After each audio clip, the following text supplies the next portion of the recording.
All right, creatures, I am going to get started.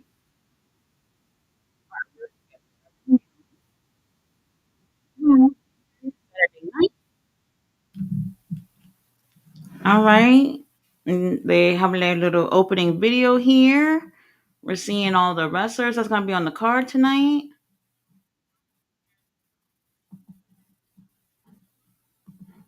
Okay.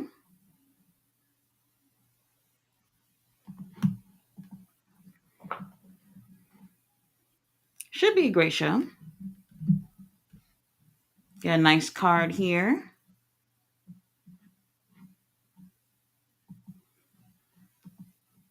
Gotta get my passport ready. Gotta get my passport ready.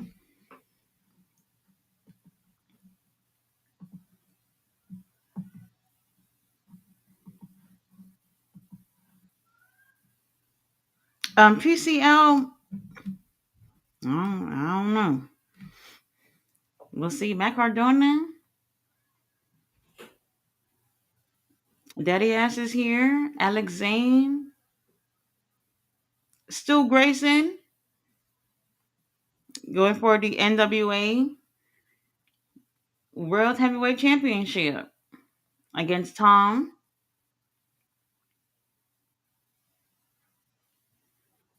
That would be a nice little win for Stu. I don't know if that's what's gonna happen.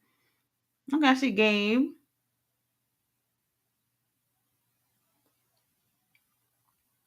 I'm hoping for nothing but success here for Maple Leaf because they need it. They needed it. Just getting started. So let's see what ends up happening here. This is my first time doing a live stream for them. I've done reviews for all their shows, but haven't done a live stream yet. They're typically on Saturday when Collision's on. All right, we're getting started. We're getting started. Oh, that guy had a really cute New Japan shirt on. Now I'm not gonna say anything about the New Japan shirts because we do have New Japan wrestlers on the card, so that's okay because they are selling merch at the show. Now they did post it that they were sold out, so that's great. Josh Alexander, what we started off with though?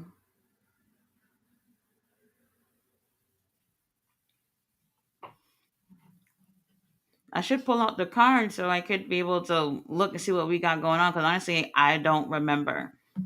Hello, Roberto. How are you? Mr. All Day's Office here said Tati Saturday Night Wars. Yep. Here's Josh Alexander coming out to the ring. He is newly signed to AEW. He's part of the Don Callis family. He's been on Maple Leaf. I think all their shows so far. If I'm not mistaken. I know he was at Mayhem. They're showing a clip of him there where he put oh he going against QT. I think. I am not sure.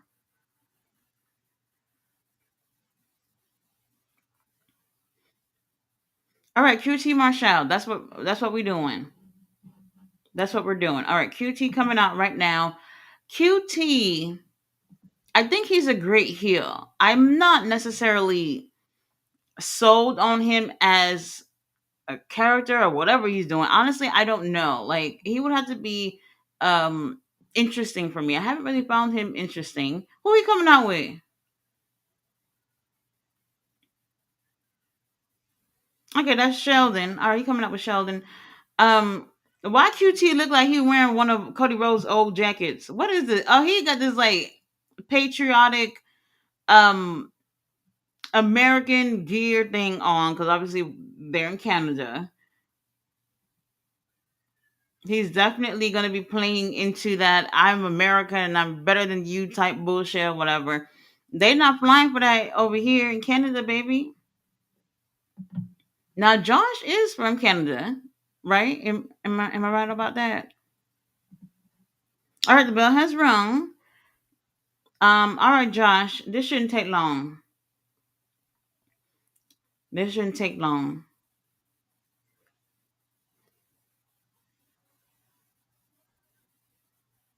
Main event. Well, okay, hold on.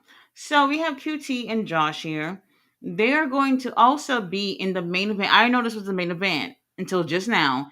The main event for the gauntlet match. It was a 20-man gauntlet match. Winner of that match is the Canadian champion. I forgot the name of the championship that they're gonna have here tonight. So that's interesting. Josh ain't winning. QT definitely ain't winning. We just needed some space on in the gauntlet match. Um, I gotta see who's all in there before I can say who I think is gonna win. Personally, I don't think I see somebody. Nobody from AEW. Nobody from New Japan. It has to be somebody within their alliance. So Maple Leaf have a pro wrestling alliance. They are in alliance with Qatar Wrestling and Oceania Wrestling as well. It has to be somebody within that, is what I'm assuming. I think it makes a little bit more sense. Maple Leaf. You see how many people in there? They didn't say. They're saying it does look. This is a bigger venue than what I've seen them doing the past few venues. This is one of the biggest one. I would have to look at the venue and see what the capacity is because it's pretty full. It's a nice little venue here. Um, the ones that they were using before there were smaller venues. So the more and more that they have in these shows, and the bigger names that they're having on the cars, the more and more people are going to end up coming out there. All right, Josh Alexander, baby, you're supposed to be here. Why you hugging up on fans? Or that only counts in AEW? Okay.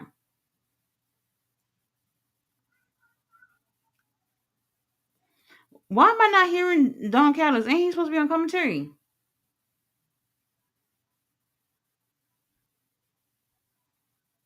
Now hold on. I might. So there was a pre-match. They said that the pre-match was the pre-show. I mean, oh no, Sheldon. Okay, well, QT and friends are cheating as usual. That why should we be surprised about that? So yeah, I don't know. I'm not too familiar with this venue, but I feel like this is pretty good. Um, I'm willing to say it's given 1,500 to 2,000. That's what it's looking like. I could be wrong, but it looks good. It looks good. So there, where they have their camera. Um. Oh, okay. All right, QT doing something. So their hard cam side is the opposite of like WWE and AEW. So you get a good view. You get a good view of the crowd.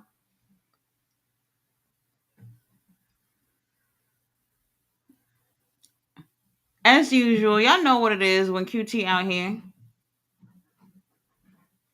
Now QT, I know he left AEW for a little bit, came back to AEW. I don't really know what his position is. I mean, I've heard like he's like a producer.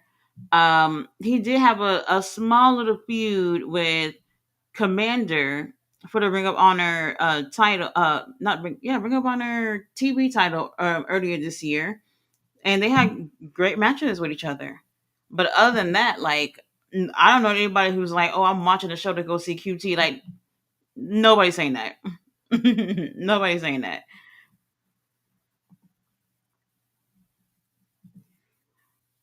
Roberta said, I like when QT does the act in AAA. It's hilarious. Reminds me of when Jared threw tortillas into the crowd. An idea given to him by the owner. Genius. Oh, it's a good way to get heat. That shit like that won't fly in 2025. You know, when it comes to wrestling,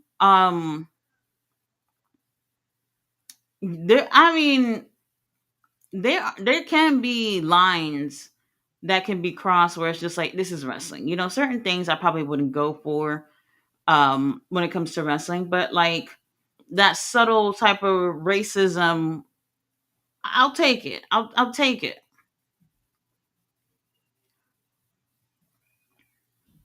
Oh, is that Uncle Don on commentary? Hold on, hold on. Mm-hmm. Mm-hmm.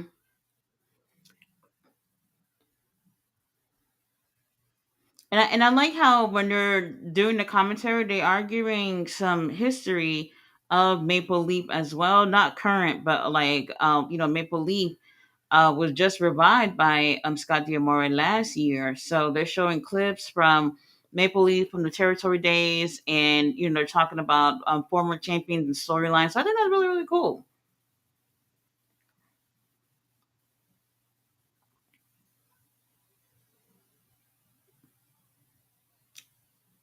What are they chanting? The crowd is saying something. They're not loud enough.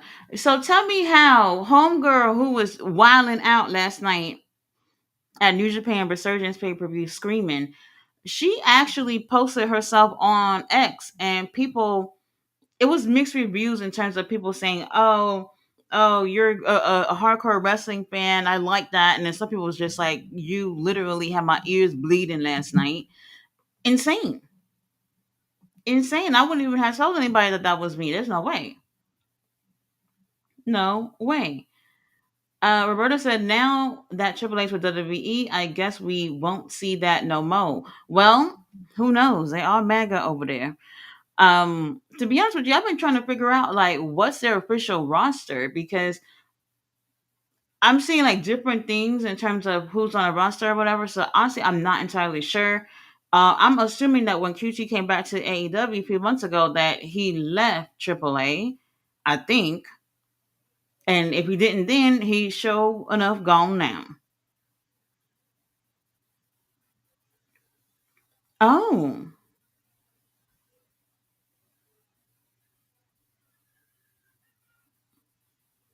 all right, Josh.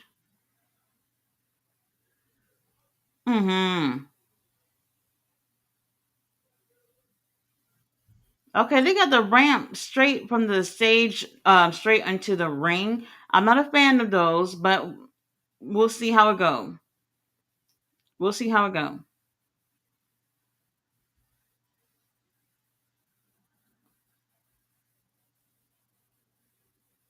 Hmm.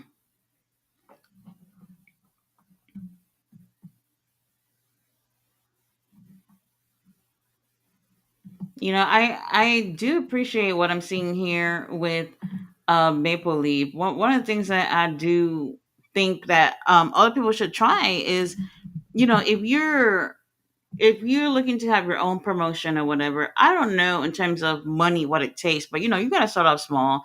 It'll get bigger eventually. The thing that really helps here is that Tony Khan, New Japan, like these companies, they don't have a problem with their wrestlers, wrestling other places. So this really, really helps with Maple Leaf. But in the long run, if Maple Leaf is looking to have a TV show, they really have to build up their own roster because at that point they can't heavily rely on people who are part of other promotions. So we'll see what ends up happening in the future. I think they'll get a TV deal for sure. Within Canada, I can see them doing it. Within the US, it's probably going to take a little bit more work. At the rate that they're going, I think they're going to do just fine. And that's probably why, like, when everybody was like, when TNA was just pretty much gave Scott the boot, people was just like, "Oh, Tony Khan, you should be calling Scott D'Amore, get him over there." And I felt the same way too. Like, if Scott wasn't doing anything, he would have been a great addition to be in AEW. But he has his promotion here, and so far, I'm liking what I'm seeing. Oh, I think John's probably going to end up losing here because this is pretty much a handicap match. Okay, QT goes for a power bomb, but Josh kicks out. Mm-hmm. Let's see. Roberta said, "Oh, it works now in 2025. It's just us Americans that have our emotions on our sleeve. I don't think it's just well, you know what? Let me not say just us Americans, because I really do feel like it's hard to say. It's hard to say. It depends on what you find to be offensive. Um, I feel like in wrestling you can do like subtle like racism and things like that, and it's fine. But there are definitely lines that can be crossed for sure. All right, Josh got a QT in the ankle lock. Mm-hmm. All right, sharpshooter onto QT. Josh, you need to put your back into it. I'm sick and tired of these wrestlers not putting their back into the sharpshooter. There's a whole equation about how to make that work. Oh, QT taps. Not bad. Not bad. We got Riley in the house. Hello, how are you? Yes, lots of wrestling tonight. I'm definitely after this. MLW, they have a show with CMLL tonight, and I believe they're putting that on YouTube. But I didn't see what time it starts, so this probably still be on by the time that comes on. I'm thinking because we still got that gauntlet match in the main event. You said this is a really good intro match. They said it was a pre-show, but it was only for those in attendance. And I'm hoping it's not Serena Deeb and Mayu, because I thought they said that was a pre-show match a couple of weeks ago. I don't know, but they did say that the pre-show match was not going to be televised, so I don't know how that went. You said there's Maple Leaf Pro, WWE, UFC as a main sub. Yeah, uh huh. Michelle Anderson said Tati's looking at. Well, thank you, thank you. Um, I remember when I wore this to this Halloween function that my daughter had at her school, and some of the moms they were just like, "Oh, you look so nice for Halloween." I said, "Halloween, baby, this is what I always wear. I always wear shit like this. Just like in Halloween, I blend in with y'all." And it seems look at Uncle Don. That's my uncle. Wait, hold on. If you see Uncle Don right now, you can barely even tell that scar is there. You really can't see the scar. I've been saying like he's been touching it up on the show. Cause sometimes it looks so much darker than others. But like him, he's on commentary right now. The light is shining onto that big ass forehead, and you can barely see the scar. Very interesting. Well, Uncle Don couldn't make it for commentary the last show, but he's here now. They had like three different people with Ronaldo last show for commentary. Um, so that was interesting. And he said, Tati, in your review for Resurgence, you had made me pop when you said had nothing to do with the wrestlers, but it was too dark. Yo, I screamed, laughed, because I'm just thinking Canada hates lights. We were elsewhere. Yes, we were. Oh my god. Oh wait, hold on. Who we got here?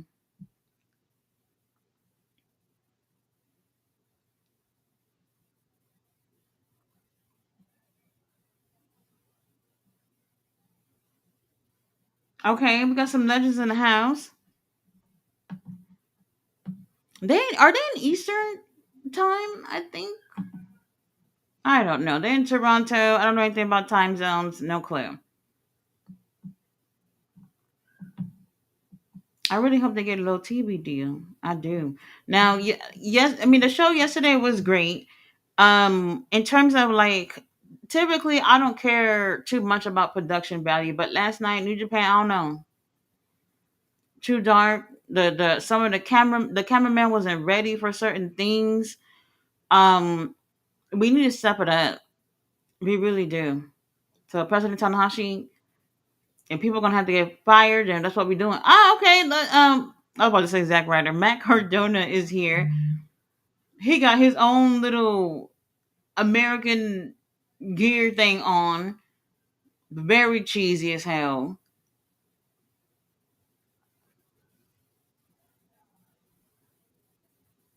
Matt Cardona is is proof that you don't need to be in a major company to be successful. He's probably, I may say, the first wrestler to use social media to get over. And it really worked out for him. You know, it got to the point where people were watching his shows every week on YouTube. He was funny as hell, had a great personality. And you know, I don't know if he was editing the videos himself or whatever, but that helped him get over.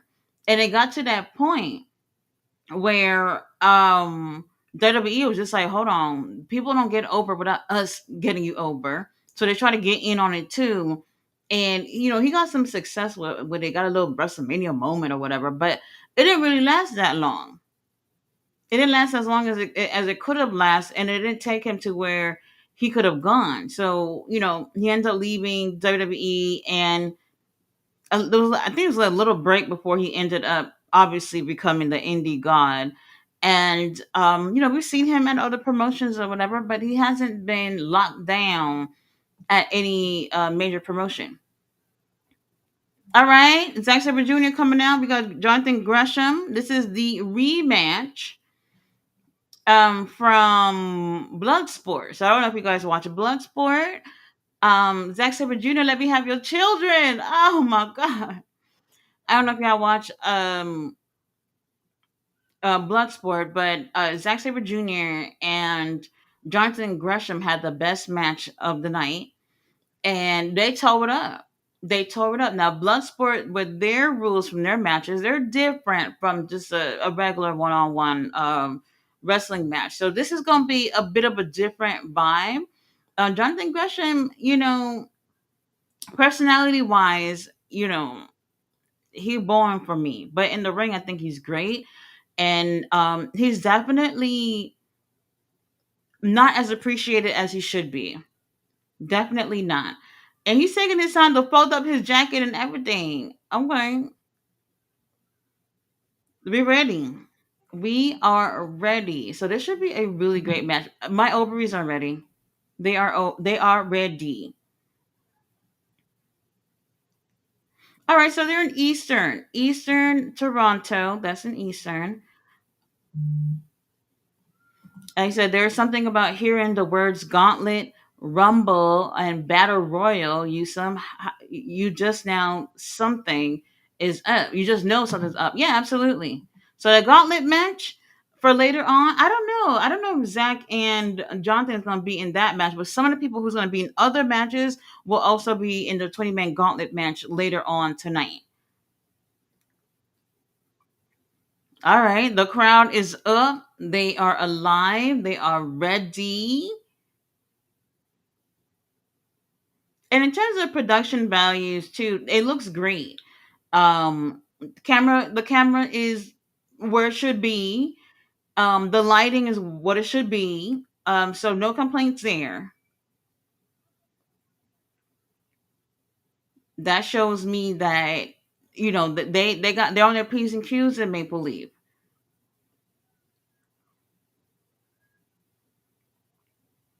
And I know some people, they showed up when they heard that Jonathan and Zach was gonna be there. They was like, "Let me go get them tickets." Hold on, ain't Jonathan, he in TNA, or was he in TNA? I don't know, like right now. Oh, Jay Millie's here. Said, "Was cracking Queen Tati. I'm back and forth watching wrestling and baseball. Plus, I heard my baby mama lost one of her. But she did. It was a really great match, by the way. However, we still have other titles with CEO. Let's see where things go. Maybe she might even end up taking the win for the Owen at Double or Nothing. Um, Fingers crossed. Let's see. Honestly, I'm pulling more for Jamie Hayter for the win. It would be a really great thing for her to have, but CEO, I can see them giving it to her. I can see it. Okay. All right, we're locking that. Now, like for me, this is the type of wrestling style I really, really like. Like this makes me a little too excited when I see you know, technical wrestling. Other styles, they're just they're fine too. But like this is what I like. And a lot of people they don't typically like this style. They think it's slow. They think it's boring. Everybody who watches wrestling they have their own styles that they prefer to see.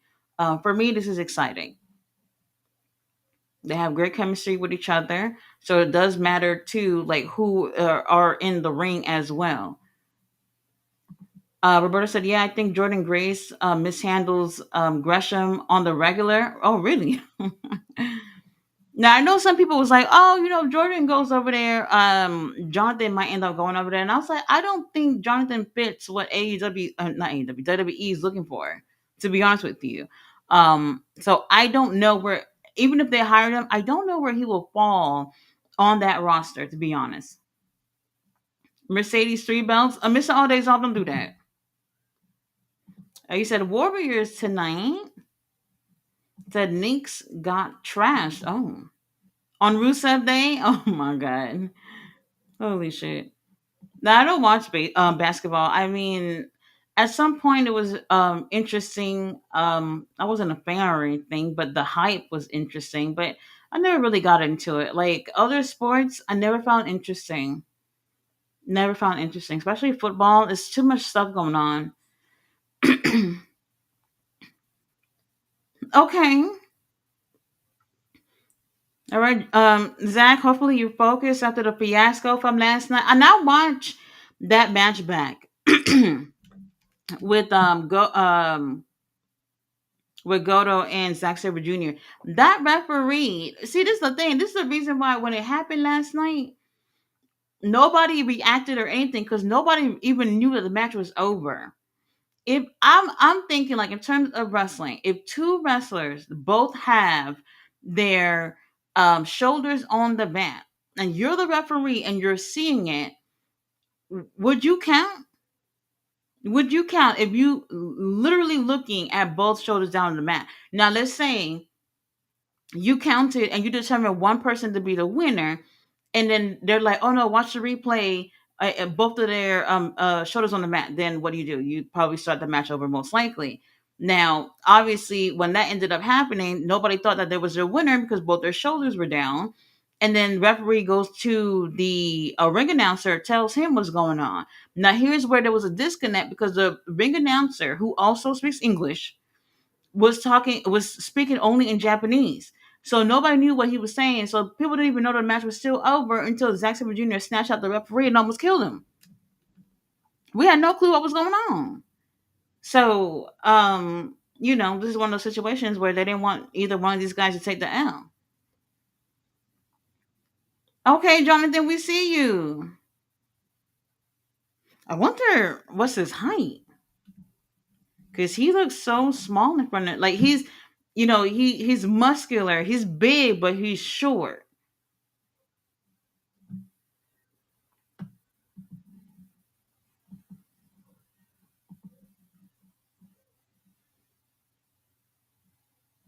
Mm-hmm.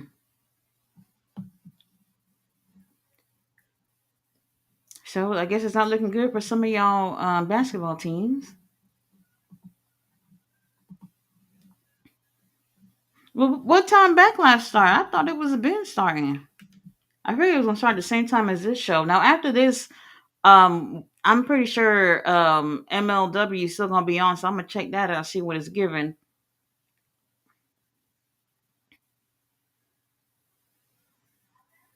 Oh, he looks like he about to break his ankle.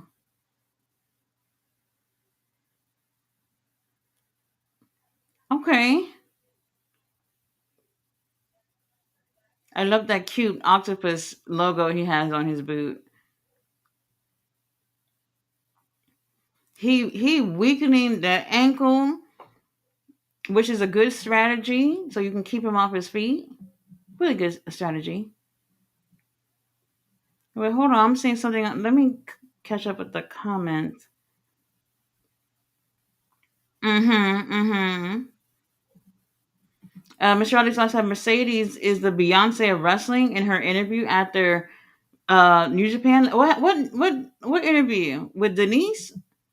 Oh, I didn't check it out. I'll see. He said Beyonce is annoying as fuck. Honestly, I I never seen Beyonce do anything but sing, so I don't even know if she's annoying. Honestly, he said, "Oh, Mr. Aldezon, not Beyonce. She's better than her." Oh, she called herself Mercedes Three Belts in that same interview. LOL. I'm quoting her. Oh, interesting. He said, "Is there any talks about TV deal in the U.S.?" In the U.S., no. I do feel like they're going to get a deal in Canada before they get a deal in the U.S. for sure.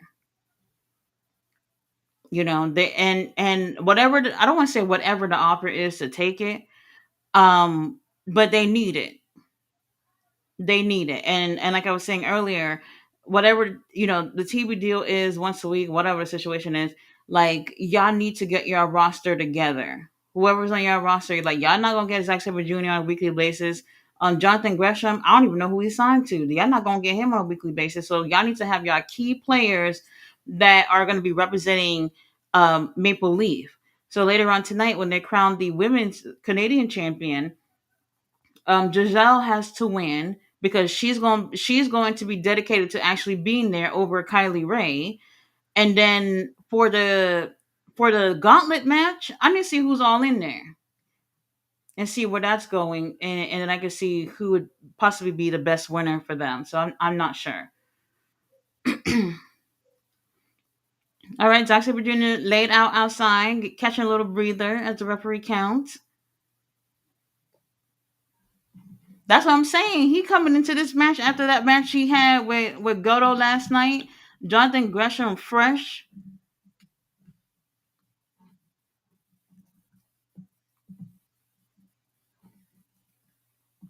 Dang, Ronaldo too. Like if they can snatch up Ronaldo for Maple Leaf for like their weekly show, that would be great. He's really great on commentary. Absolutely great on commentary. They got to snatch him up. He said, "Is it me or Drew McIntyre and Damian Priest always going through tables or something? It's too much now." He said, "Did you catch the beginning of Super Junior?" I was knocked out. Wait, what? Because Master Wato almost broke someone's neck. Oh, who he go against? It said Jeff Cobb is bloodline. Oh, okay. Interesting. He was going out there telling everybody that he's on retirement. We knew he was lying. We knew he was lying. He said got zero reactions for it though. Oh. He said Tati Jeff Cobb has debuted and is with Solo. Miss Always also said bloodline, we back up. We back. He said Fatu face turn coming. Okay. Crickets. Well, hold on. This is what I was saying. Like a lot of y'all don't realize, like, fans are a lot of people who say. So I really do feel like there's a difference between a wrestling fan and someone who just only likes like one promotion in particular. Specifically WWE, because I do feel like their fans are a little different in terms of their expectations on professional wrestling. Um, So when y'all seeing people jumping ship from like New Japan or some indie promotion, they come over there and they get like zero reaction. It's because the people who are watching truly don't know who they're looking at. They really don't know. So like us who are watching other promotions, we seen these people, we can have a genuine reaction in terms of excitement or probably being angry or whatever because we know who they are.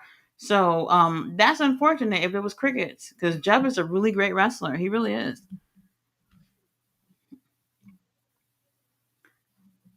All right, Zach.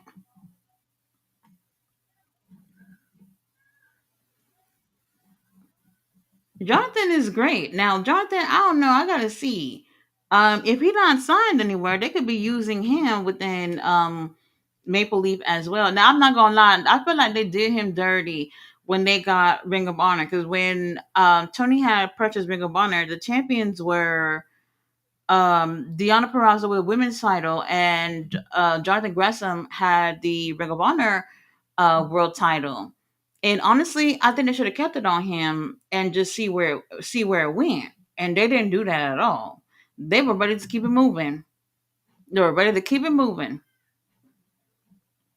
He said if you bought VIP tickets to MLW, you can meet and greet with the CMLL guy. Oh my god!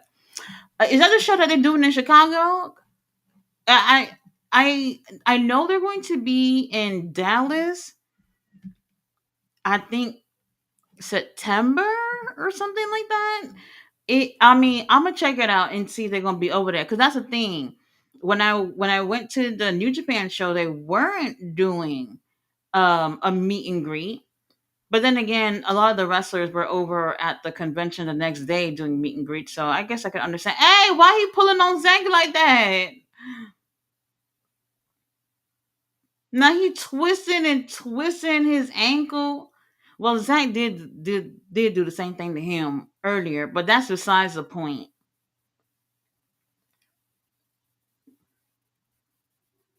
What happened? So Zack, both his shoulders were down, but Jonathan moved. Maybe he couldn't get up. I don't know.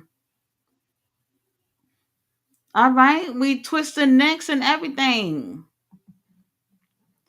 Um. So yeah, I'm gonna check out that show to see what it's looking like. And they still got VIP tickets for the MLW show when they come back over here. I'll probably just go. He said Jacob versus Jeff Seed planted. People probably think Jeff is Timu Roman Reigns. He's another champion Saudi. June 27th. He said I'm just happy for Josh. I'm getting these opportunities. Fletcher's in his house at Maple Leaf Pro Wrestling Night. Mommy Taker, absolutely. So far, it's a great match. Great match going on. This is our second match. I assume it will also get better from here. He looked like he ready to wrap this up. Be ready to wrap it up. After that match from last night, I would be tired too. I would also be tired too. Oh,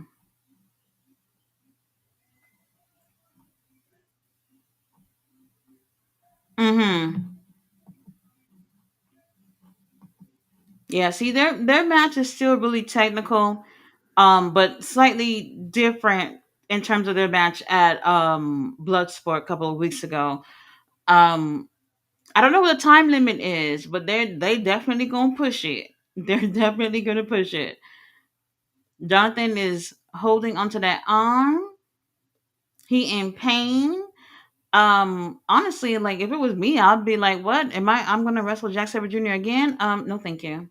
Y'all got anyone else on the card? We don't see this often, but two men in the ring with exposed knees.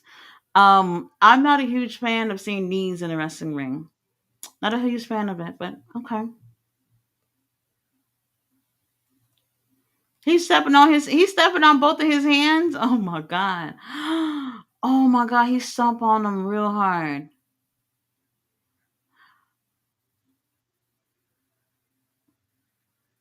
All right, we got a little cartwheel from Jonathan. Jonathan, we're ready for you, baby. We're ready for you to take this L. Now, their last match though, Zach did get the win. I don't want to see no roll ups.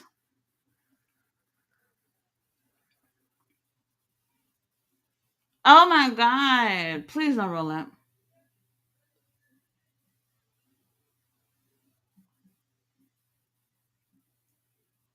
They're moving so quick now. Ow! Like we knew. Zack Sabre Jr. with the win. Does that surprise anybody? Obviously not. Obviously not. We very much appreciate you coming over, Jonathan. But you win some, you lose some. In your case, you lose damn near everything. Better luck next time. Uh oh. Jonathan, he looks like he's mad. I can't see his face that well. But he's just like, this bitch beat me again. Shake his hand. Shake his hand, Jonathan. Don't be a sore loser. Oh, I think Zack Sabre Jr. got like a, I think he's bleeding or something on his, like on his chin. Shake his hand. Good. Shake his hand. Mm-hmm. We'll see next time, baby. We'll see next time, Jonathan. Not bad. All right, little replay action. I wonder what's next.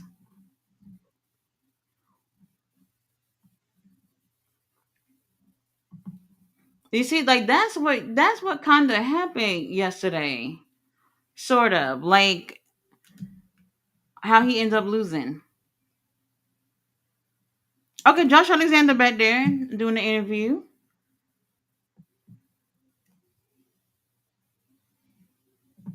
Okay, well,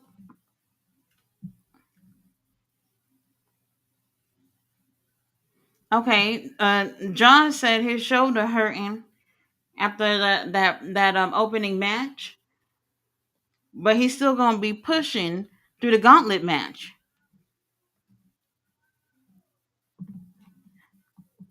He could possibly win. I mean, honestly, I don't know if Josh could win, but like he just got to AEW. Don Callis family is cooking, so I don't know. I would assume, and another thing too, maybe I would assume that the first winner will also be um Canadian, maybe.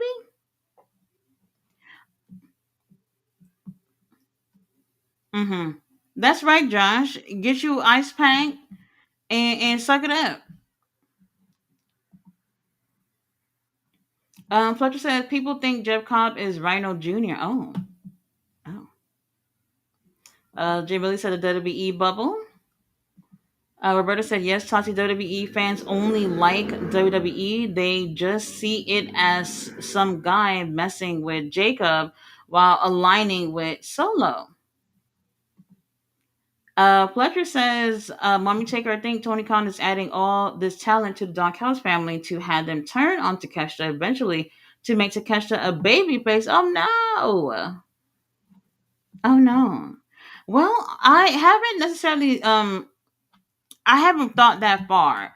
I'm just kind of looking to see like how it looks with this entire group. Um, with hold on. Okay, Serena Deeb is coming out. I thought she was gonna be in the pre-show. Okay, well, okay, so she's coming out right now. The woman of a thousand holds. Mm-hmm. Serena Deeb. Um, very interesting. Jamie Lee said, a funny thing is Jeff Cobb got a better reaction when he showed up to AEW. Well, that makes sense because they have an alliance with New Japan, so people would have seen him. Jeff Cobb has been over there a few times in AEW. So, like I said, if you're watching New Japan, um, you would know who these people are.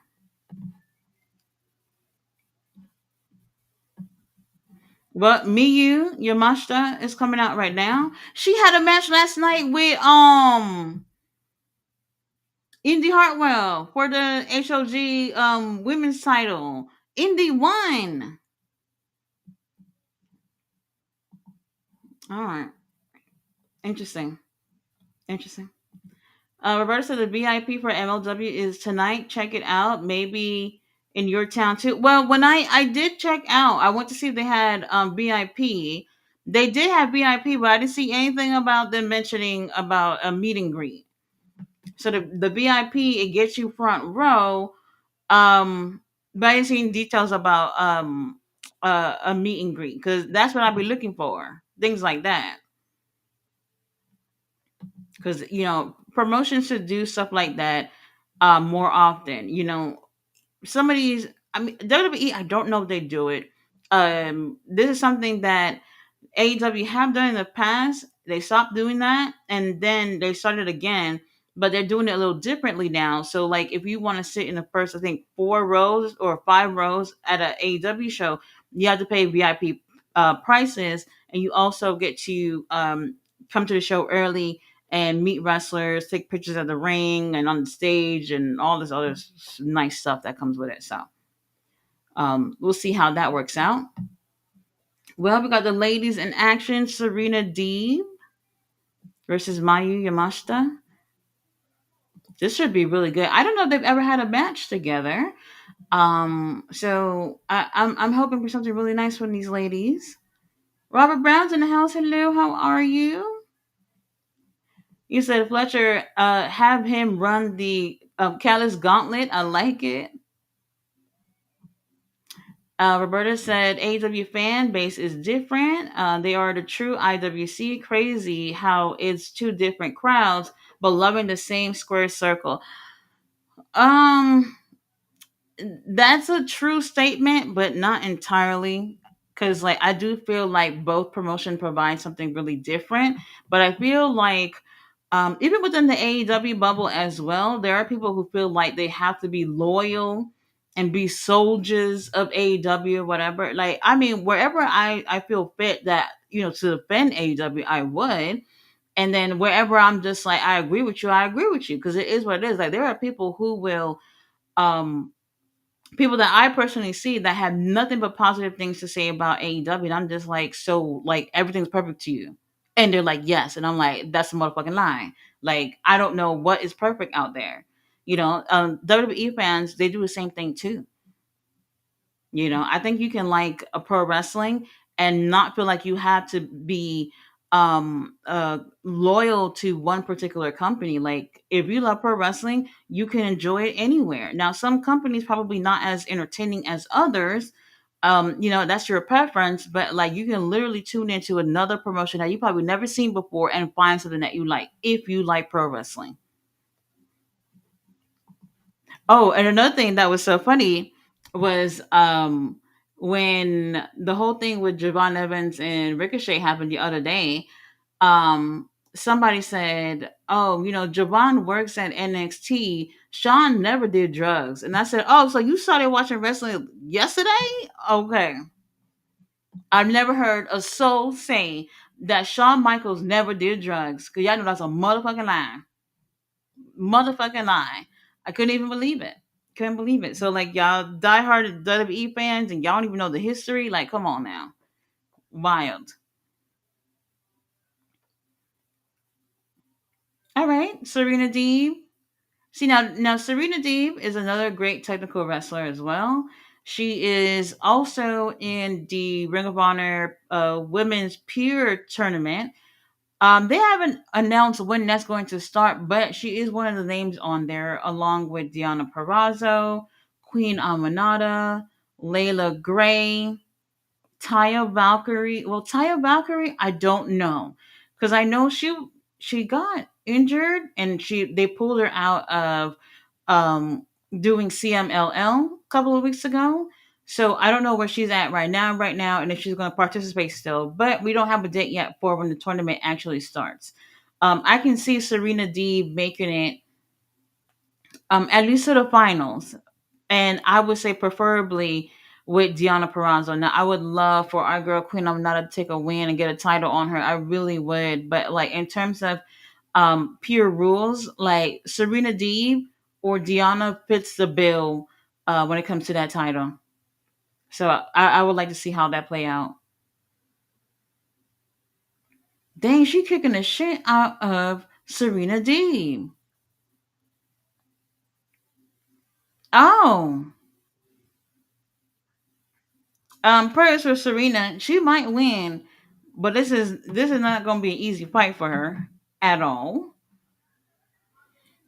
Let's see. Roberta said Jonathan Gresham versus Microman. Book it, someone. Tony Khan, make the call. I could see Jonathan. I would bring Jonathan back to Ring of Honor. Like I said, I don't know like where he's at in terms of like contract or whatever like that. I think he's a great wrestler. If they're trying to do something better with Ring of Honor, they can call Jonathan. Microman probably not. There's a few people over there that they can use to make Ring of Honor its own entity. You know what I mean? We got a lot of work. We got a lot of work to do. I said, Fletcher, then the end goal is the AEW title. He said, I still can't pass the fact that Ricochet stole a leg from a man on the latest collision. Trevor, you're wild, brother. Fletcher, have you ever seen Zach Gowen? Zach Gowen was a wrestler for, I want to say, was it 2 years? Maybe less than 2 years in WWE. Um, I don't remember exactly what happened to him, but I think it was cancer, some type of illness where he ended up losing his leg, and he became a wrestler in WWE. If you've never seen it, just look him up. Look up on YouTube so you can see. If you think what Ricochet did was something, that's nothing compared to how he was treated, especially by Brock Lesnar, with his feud with Brock in WWE. Some good stuff. Some good stuff. But definitely in terms of the heel work from Ricochet, it's been great. Absolutely great. And that moment right there really took things up a notch for Ricochet. Takesha AEW main world title run gonna feed families forever. Absolutely. Nathan Campbell is here. How are you?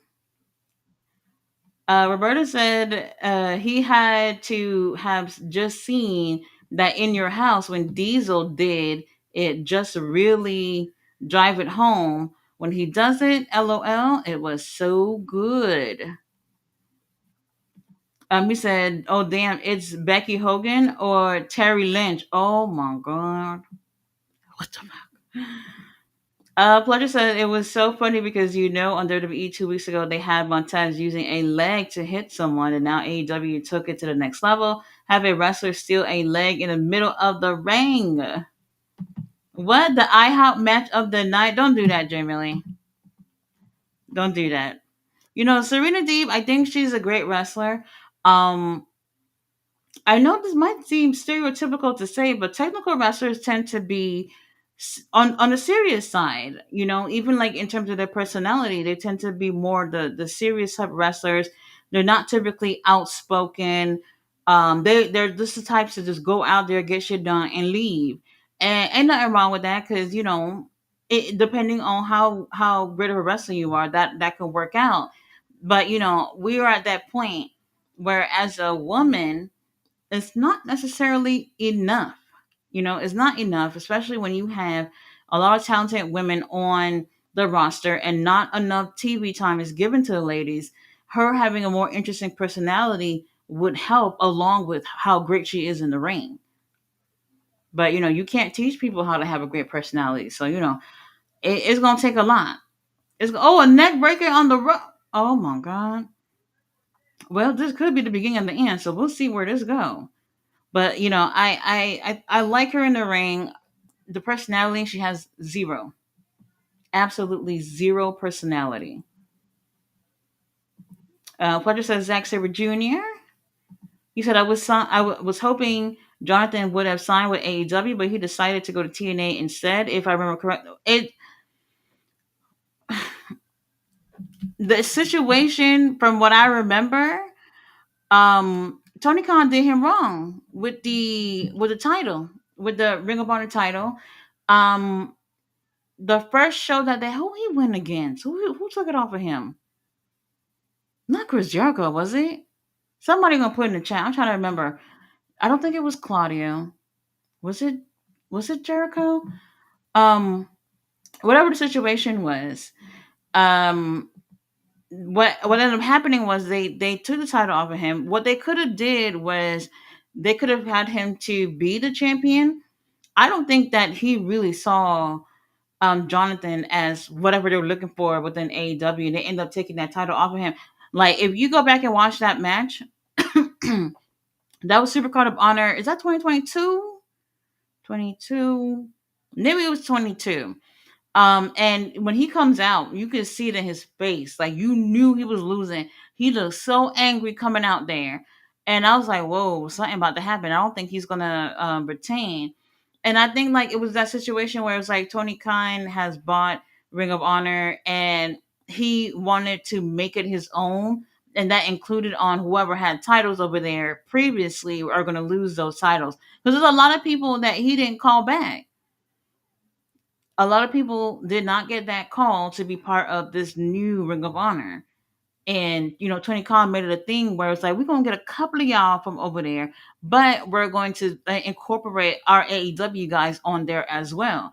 Which honestly, probably you can see now in 2025, it didn't really work out to the best. But the um the the weekly shows, they not all that. But the Ring of Honor pay-per-views, I would give you money for you to show me a bad one. Not one bad pay per view. Since Tony Khan has had Ring of Honor, the show, the weekly show, that's something else. All right, the girls are going back and forth. Now Serena D, she was in the tournament for the women's Canadian title. I was kind of hoping that she was gonna make it to the end with Giselle, but Kylie Ray, she one of the WWE ID people, so that didn't surprise me at all. Okay. Mia looks like she ready to wrap this up. Oh, well, you know what? This could be the beginning of the end right here. Okay, that was almost a three. Like, she has a deadly kick. Another barefoot wrestler, by the way.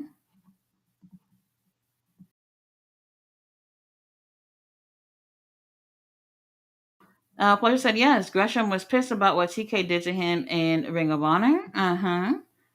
So I really don't like how WWE, someone can be betrayed and to start a match they lock up. Like, where's the anger? Making Lyra look whack when she's fit for that.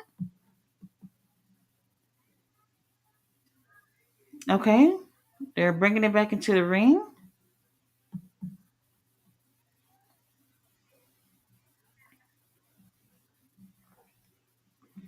So it's nice to see Maya getting some TV time. We've seen her in AW recently.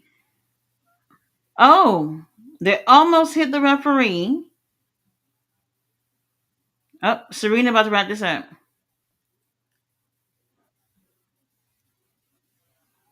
Three. Oh, all right. Serena takes the win. You know what? I'm not mad about it. It's all right. It's all right.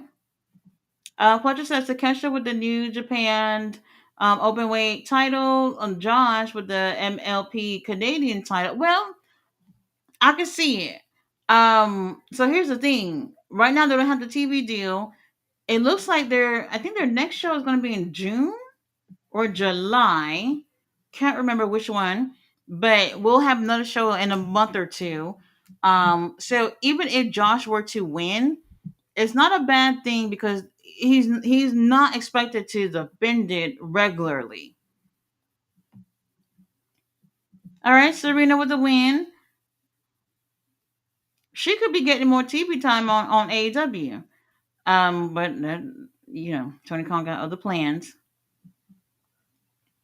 All right, what's next? Oh, I think they're gonna show. What is this?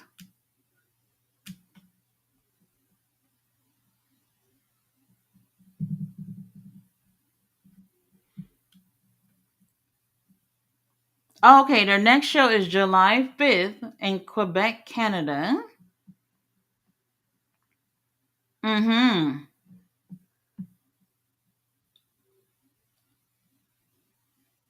What is going on? Oh, Resurrection. Okay. So July 5th is their next show, Resurrection. So even if hold on, PCM.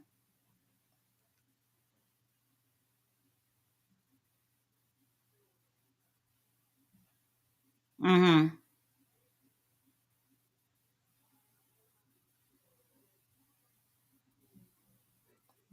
PCO, I don't know.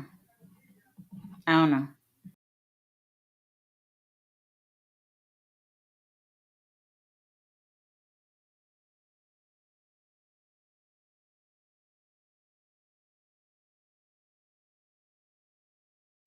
But who he going against? Mm-hmm.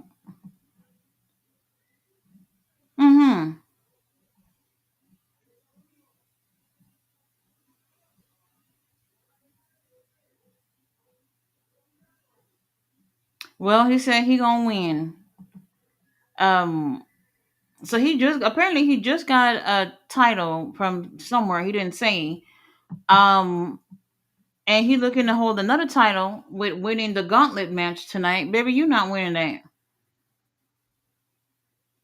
You're not winning that.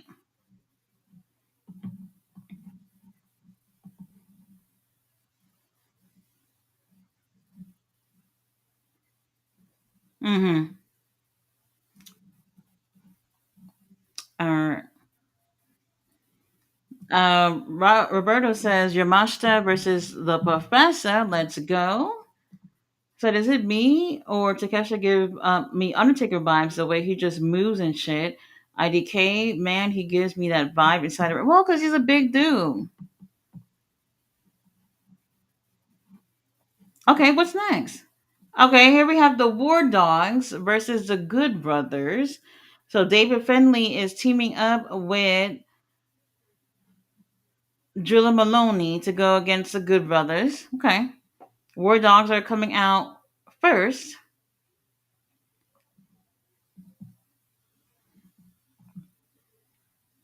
Now, if y'all didn't watch New Japan last night, the War Dogs took an L over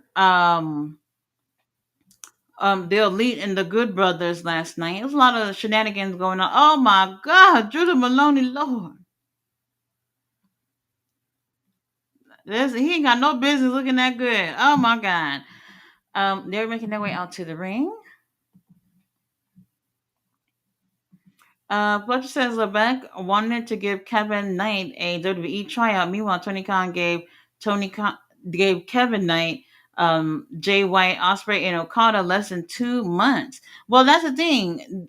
WWE may not necessarily be watching New Japan, so maybe they didn't really see much of Kevin. I don't know what the situation is, but like Tony Khan, obviously working with New Japan, have gotten a chance to see all these guys. They wouldn't have put them in a performance center or tryout or whatever. Like, if you're not watching the shit that they're doing, that's their tryout. If anything, you should be watching, looking at what they got under their resume, and then make the decision on signing them.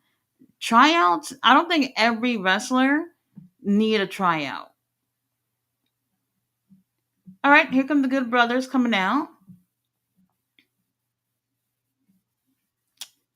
Boo. These guys, I don't know. I've never really felt wowed by them. Like in terms of wrestlers, they're not bad in the ring. I'm not impressed. Not impressed. Very generic. People have already been saying they should come on over to AEW. I don't see how they're going to help the AEW tag team division. Honestly, for me, I've thought that, hey, with Hurt Syndicate being tag champions, that would help. So far, nothing really has happened for the tag division with them as champions. Like, they look great as champions. Like, if somebody's like, well, who the tag champions over there in AEW, and you look at it, it looks good, sure, but they're fighting over this thing with MJF being part of the group, and that's taken away from them actually doing something within the tag division, unfortunately. So, do I want to see the Good Brothers over there? I'm gonna say no. I'm gonna say no. I don't want them to bring people that are not necessarily going to help. And with that being said, Tony Khan needs to be helping the damn division itself. So it's a no for me for the Good Brothers. Now, if they want to do something over there in Japan, they go ahead. They got the New Japan Strong Tag titles. They got the IWGP Tag titles. They got the Junior Tag titles. They can go over there. All right, War Dogs, they ready. They are ready to get started. Okay, well, which ones are starting off first? Okay, Carl Anderson look like he's starting. Uh, Julia Maloney, we ready. Absolutely ready. Well, War Dogs, if they're going for something to be going on with them and the Good Brothers, a feud, whatever, within New Japan, then I guess it's okay. Because I don't know where it's going. Roberta said, yes, Indy new HOG champ. She really said Indy won. Congrats to her. Let's see. He said if Takesha moves different, he's better in the ring, but some moves give me Undertaker vibes.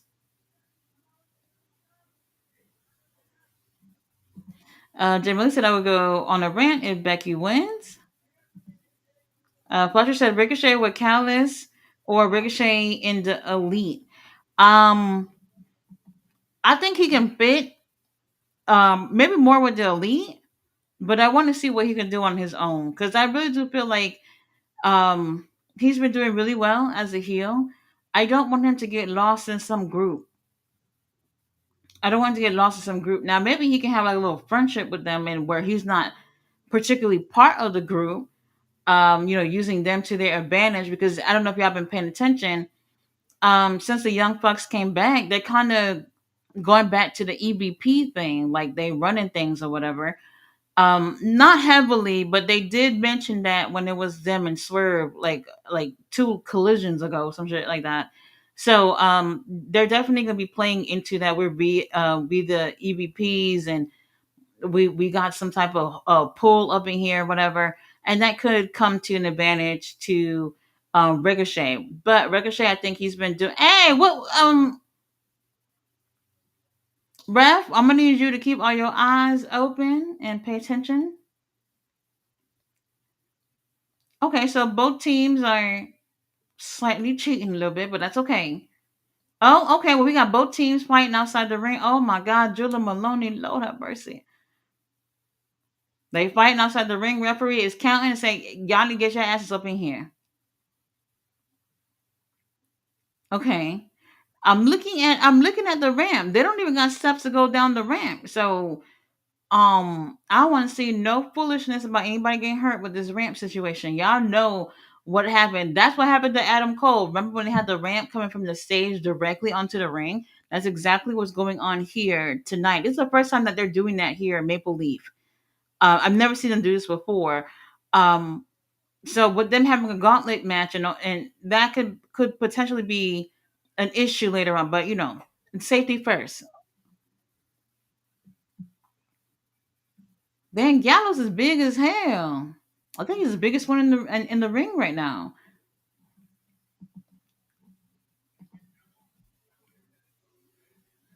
Flutter says, Jamie, I know Takesha to me right now is the best wrestler in the world, even tops Osprey in my opinion. Oh,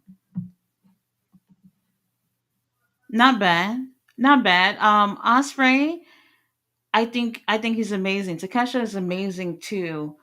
Um, you can't go wrong with either one of them, and they've had amazing matches with each other as well. The match that they had a few weeks ago was insane. For a TV match, that's something you want to throw your dollars at. They have amazing chemistry with each other. Takeshita. The thing with Takeshita is for real, he's capable of being the top guy in the company. The issue is, I feel like they look at foreign wrestlers as okay. Let me rephrase that. Not foreign because obviously Will Ospreay is foreign, but he speaks English. You know, Takeshita. A lot of times, especially Asian wrestlers, they don't go that distance with them, unfortunately. And Takeshita in the ring, he's absolutely capable of holding a world title. We have not yet been able to see too much personality out of him. And when we started seeing it is when he became a heel. However, he's still under Uncle Don. Uncle Don is still doing all the talking for him. This is why I was saying, like Ricochet, he's a really great heel. If he's with Don Callis' family, you're gonna hear less of him because Uncle Don will be doing the talking. Now, I don't got no problem with Uncle Don; he's great. But like these wrestlers, they need to grow and be able to have their moments too.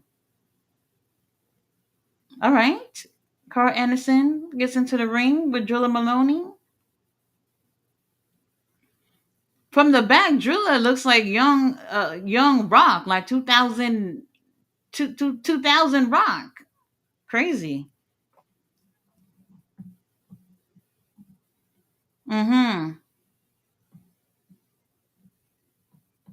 Very interesting. Y'all never know if the young fox might pull up on the show. There are plenty of other war dogs over there.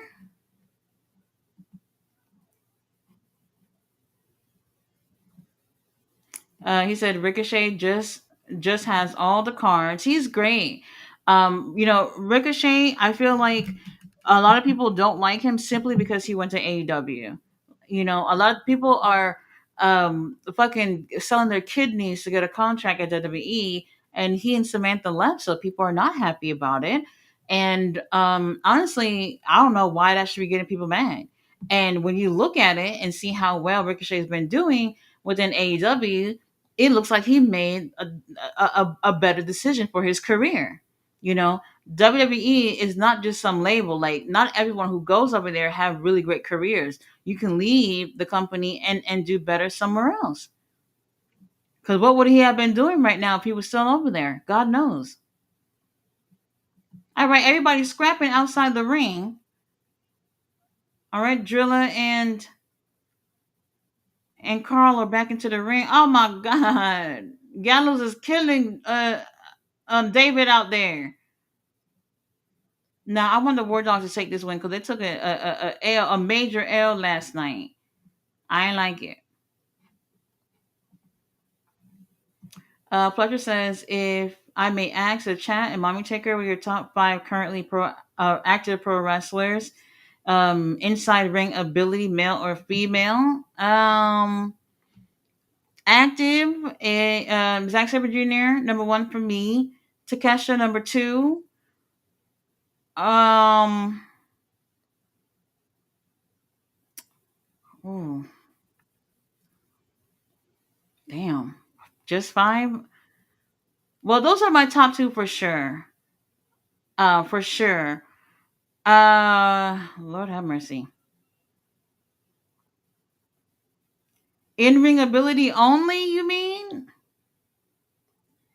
Oh God, because I mean, Tony Storm, she's one of my favorite right now. I don't think she's the best wrestler. She has, like, in terms of the best package of a wrestler, we're talking about different, like, basically everything that she can do. Definitely one of the most interesting wrestlers that they got going on in the whole business right now. Um, but I can't necessarily say, you know what? I'll put Tony Storm. I'll put Tony Storm. So my first two are in that order, and Tony Storm, Will Osprey, and dang, oh my God, top five is so hard. Mm, I wanted to say Kenny, but I haven't seen enough of him lately. I'm enjoying Gabe Kidd, but I don't think we've actually seen the best out of him as of late. I think he needs more opportunities as a singles competitor. Um, who else killing it right now?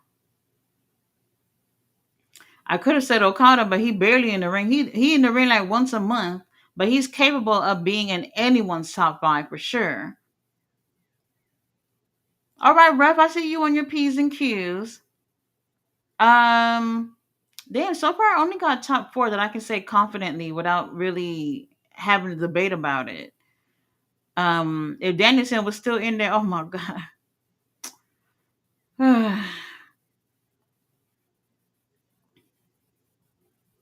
Oh, okay. The Good Brothers, they are alert. They don't want to take a L. They're like, hey, we won last night. We're gonna go for another W. Jay really said Fletcher, he's definitely is going to be the cornerstone of AEW. He's that good. Absolutely. Now they give him the opportunity to do more, then that would be great. Like, this is what I'm saying. Like, William, he hasn't been there that long. Takesha been there longer.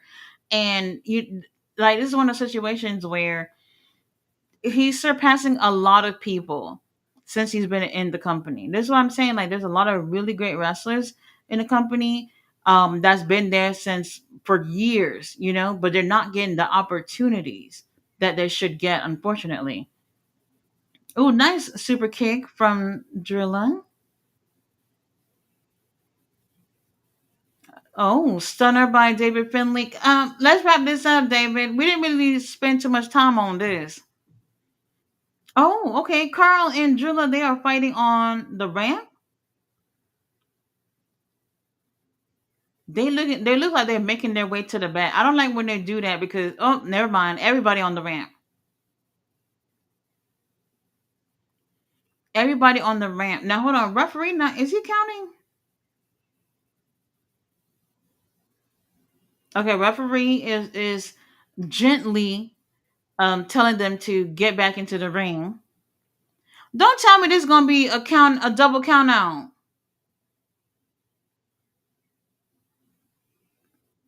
Hold on. Is ref counting? I can't hear him. All right, he's still telling them to come to the ring, but they scrapping.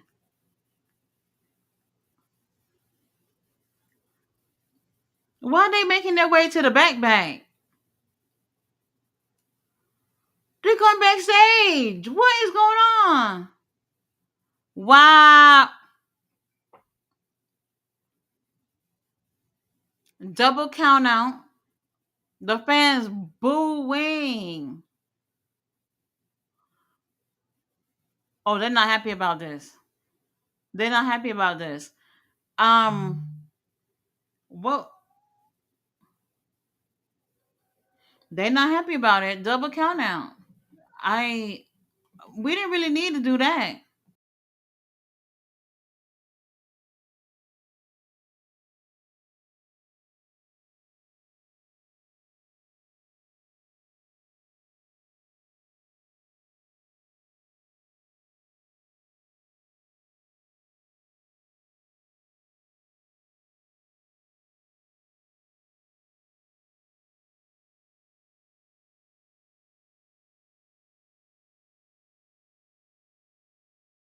They chanting bullshit, bullshit. They're not happy about it at all. Rhino. Oh, Rhino. I see. Okay, Rhino booked and busy. Oh, wait a minute. He in a gauntlet match. Oh.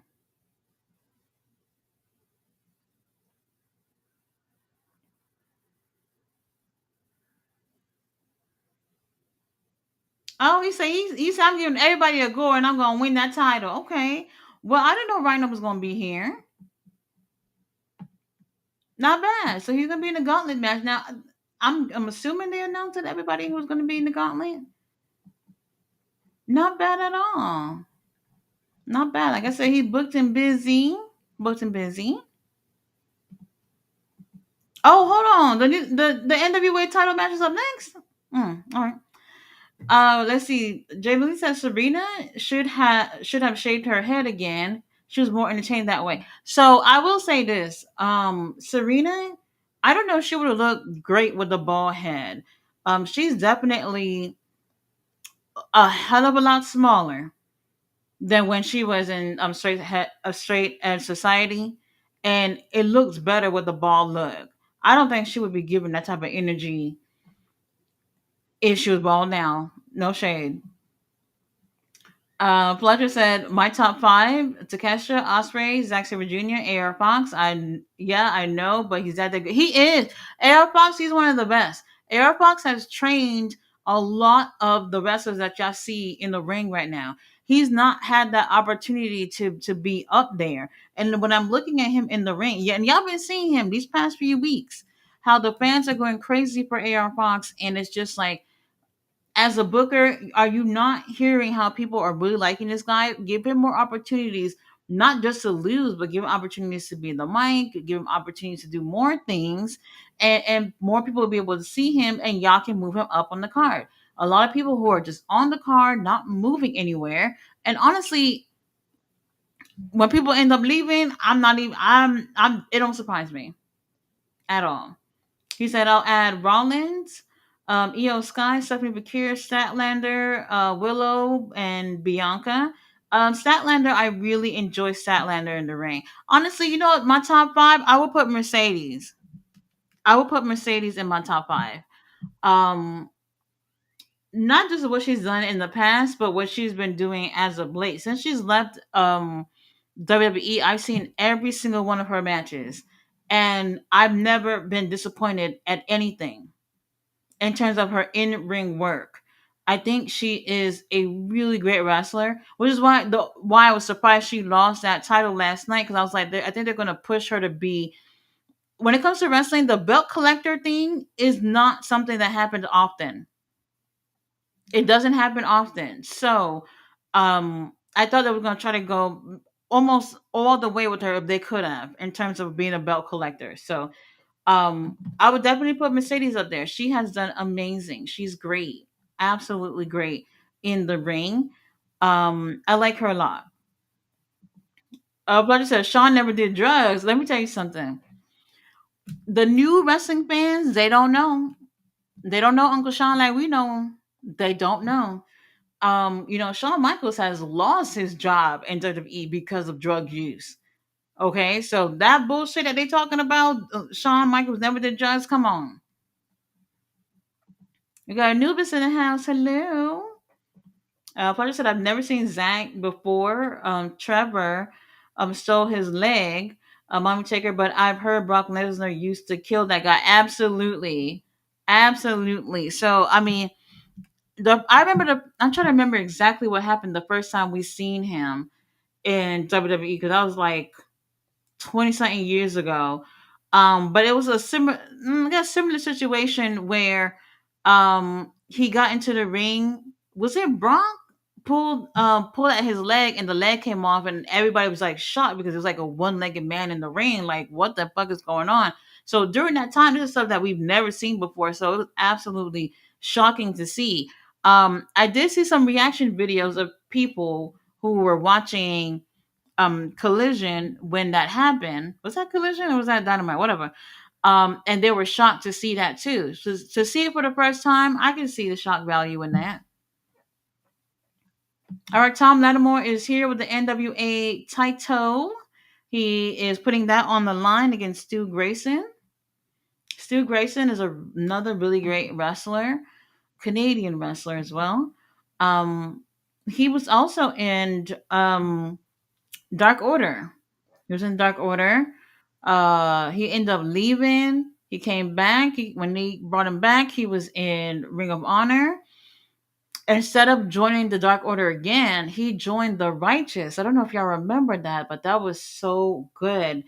So 2023, Death Before Dishonor, Stu Grayson with the Righteous, they teamed up to go against Dark Order in a not street fight. What was it again? Like a hardcore match.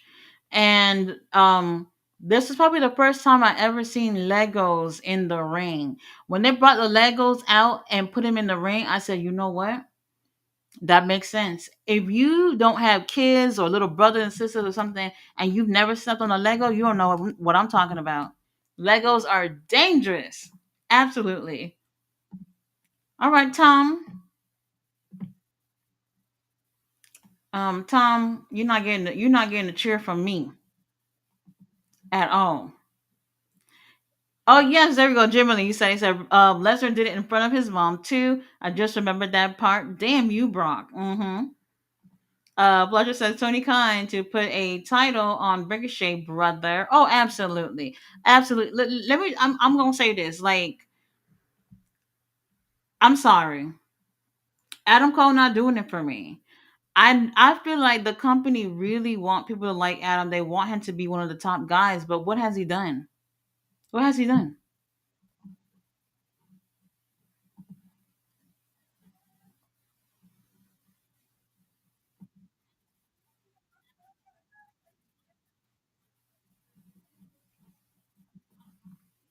Okay, bell has rung. We locking up. I see the referees here are paying attention, unlike the referees in New Japan. Fletcher said Mercedes is about to lose it all. She's going to drop all the titles. I'm intrigued to see how her gimmick evolves from the downfall. Some epic turn about to cook. Well, she's still the Rev Pro Undisputed Women's Champion. She hasn't done anything with that. Um, I don't know when she's going over there. I don't know when she's going over there. And at first when she won, I was like, okay, that's a good look. But is she going to be over there? We'll see. We'll see. But she doesn't have any TBS matches in a while, right? Was the last one that she had with Statlander, I think. So that's another thing too. The whole belt collector thing is something that is not a bad thing, but when it comes to the women's division, the women don't get enough TV time, and there's not enough titles to go around, so it doesn't always work out. All right, Stu. Let's see. Roberta said Kano. Osprey, Moose, Megan Bain, Nia Jax. This is based on if I walk by TV and they on, I stop doing whatever I'm doing. Prospect mention Jordan Oliver. Honorable mention Mike Bailey. Mike Bailey is great. He has a unique look in terms of wrestling. I think he's a really great wrestler. How high is he going to move up on the card? I don't know. He needs more. Definitely needs a hell of a lot of time to be talking on the mic. And this is what I was saying earlier about Don Callis family. There are people who are great wrestlers in that group, but if you're going to allow other people to talk for y'all, that could be a bad thing. So Mike Bailey, he doesn't need anybody doing the talking for him. All right. Stu said, "Look, I'm winning that title tonight." Honestly, I don't know, but he's putting the work in. You said hard to think in just in ring because all these companies now left my fucking ass up. There's a lot of wrestling going on. The more wrestling you're watching, the harder it is to answer that question. He said, Fletcher, go back to the spring of 2023 on SmackDown after Mania. Hogan was in a story too as Mr. America. Oh Lord. Oh, they booing Tom. I don't blame you. I don't blame you. Okay. I think we only have three matches after this, if I'm mistaken. The Gauntlet match, the Women's Canadian title match, and what am I missing? No, that might be two.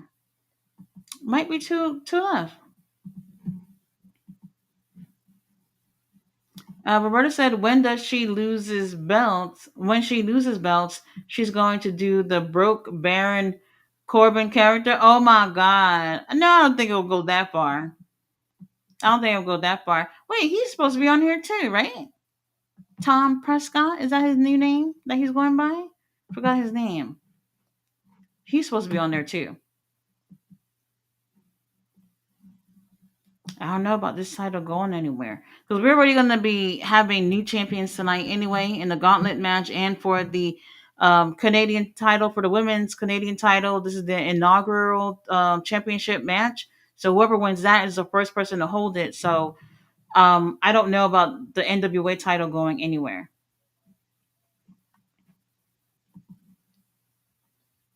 All right, one, two, three. Okay, interesting.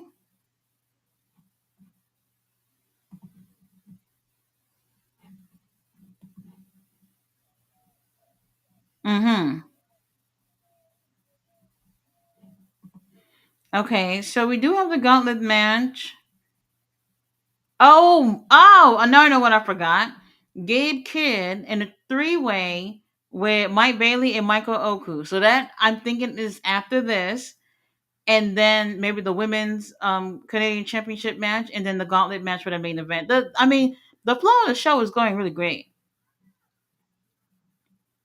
Mr. Alexander said Becky and Lyra cooking more than Mercedes match last night. Oh, really?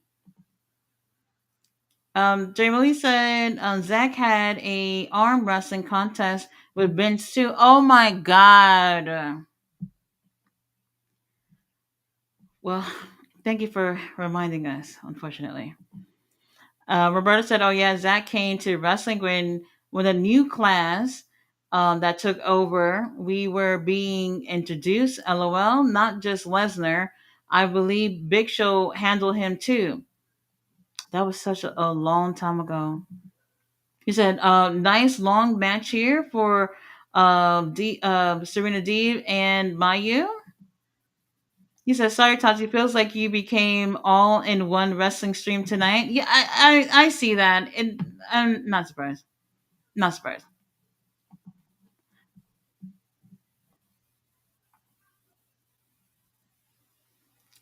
Stu Grayson, I think he's great. If you guys watch Mystery Wrestling as well, he's regularly featured on there. I wouldn't say every episode, but he's regularly featured there. He's one of their top guys in Mystery Wrestling. Like, I can see him with a title. The NWA World Heavyweight title, honestly, no. Not right now, right now.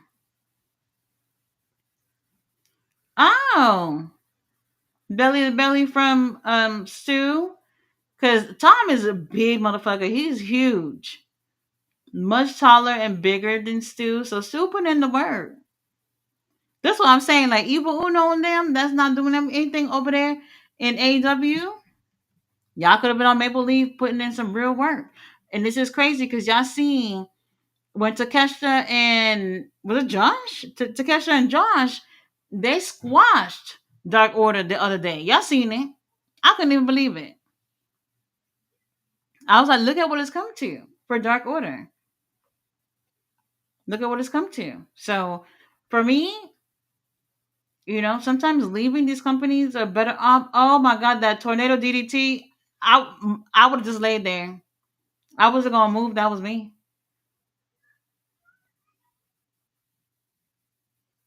All right, Lion Salt, one, two, three.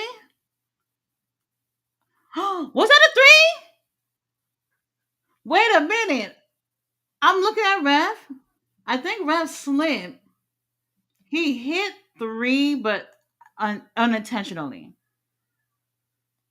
I think some people in the crowd caught that.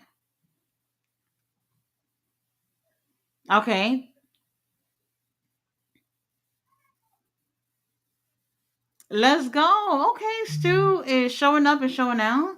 We do appreciate that.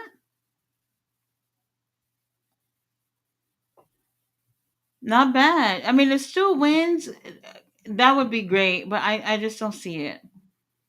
Fletcher said, was Jeff Cobb really inserted into the bloodline vortex? Oh my God, Levesque. Well, why y'all surprised? Riley says hello to the chat. Hello, Riley. You said some good matches on this card. Scott D'Amore gets good wrestlers on his shows. Well done to him. Absolutely. Absolutely. He said, I know Damore's big dreams to have Canadian legends like Omega, Copeland, Christian doing shows with Maple Leaf Pro. I would throw some WWE names like KO, Natalia, Zane into that bubble. Yeah, absolutely. Absolutely. Now, if they were to ever do a show with AEW, then that would be great too. All right, Stu Gates in the top rope. All right, with a 450 onto Tom. One, two, three. Oh, Tom kicks out. He said, bitch. I don't think so. Stu looks shocked and surprised. Shocked and surprised? Okay. Very interesting. I already said, not sure if you bothered Tati, but did you see Blair Davenport? Yes, I was watching the show last night. Now, I missed it when it happened, but I went back to watch the pre show because I was watching Ring of Honor when it came on. She had a match with Viva Van last night, and she looked great. She said, "Look, today is day 90 or whatever the hell she said, day 90, day 91, whatever. I'm ready. I'm ready to fight. She was ready to get in that ring. She looked great, absolutely great. Oh, all right. It's getting intense here between these two.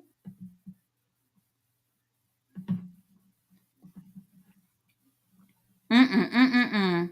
He said, Blair Davenport showed up at New Japan Pro Wrestling last night, which was cool. And Isla Dawn free agent coming today. AEW incoming. Only joking. We're full, right, Tati? Absolutely, we're full.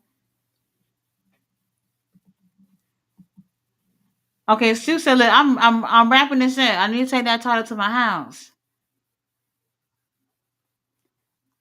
Uh oh. What? He put his fingers in his eye. What a heel thing to do. Oh man. Well, Tom just gave him a spear. Not looking good. Oh, Stu kicks out. Okay. Okay. That reminds me of yesterday. When Ishii and Drilla Maloney, Drilla goes for a spear onto Ishii, and Ishii didn't even move. Like you can't spear stone people. Like he didn't even move whatsoever at all. Oh, okay. Tom looking slightly fatigued, but he said, "I'm gonna keep pushing. I'm gonna keep pushing until I hear the bell ring." Bitch slaps to the face. He's laughing at him. Tom snatches him up for a pile driver. Oh my god, I think this is it. What?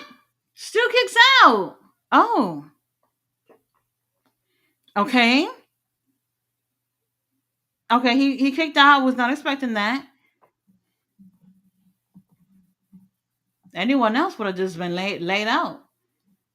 Fletcher says, I'm sad to say, but Cedric Alexander 90 days clause is up. MJF, he's gonna attack you, brother. Not my scumbag. Not my scumbag. Roberto said, it's alive. Fletcher says, Drilla. I like Drilla a lot. Ricky's in the house. Hello, Ricky. How are you? You said Bullet Club, Civil War 2025. I would love to have seen. Well, oh! Well, Tom retains. I mean, I'm not going to sit here and act like I'm surprised about it. I think we knew that was where it was going. So, um, there's that. I'm not cheering for him, though. Yeah, the whole Bullet Club thing, I would love to see it blow up in terms of before Forbidden Door so we can get a really cool storyline going on. That would be so great. I don't know. Like if y'all really go back to the other Forbidden Door pay-per-views, the pay-per-views they're good, but the build up to them have always been trash. And y'all know I'm not lying. A lot of times there's like no build at all. Like literally, like what 2 to 3 weeks before y'all starting calling out matches and stuff. Like y'all have an opportunity to be doing more. Like the Forbidden Door shouldn't just be open per se. Like that night, that one night of the pay per view. Like y'all need to have the doors open to get people to be interested in what's going to be happening at the pay per views. So there needs to be more. All right. Well, he retains. What's next? The three ways next, right? That's what I'm waiting on. The triple threat match. All right. The Good Brothers are back there.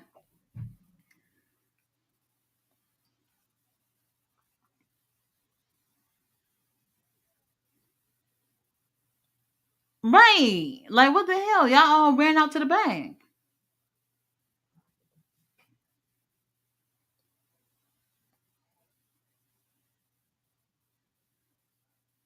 The greatest tag team.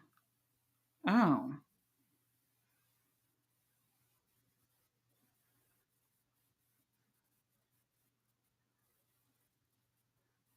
Okay.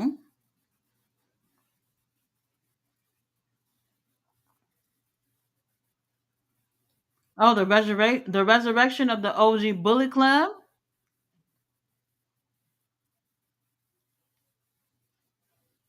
What is this church? What, a rematch? A resurrection? Okay.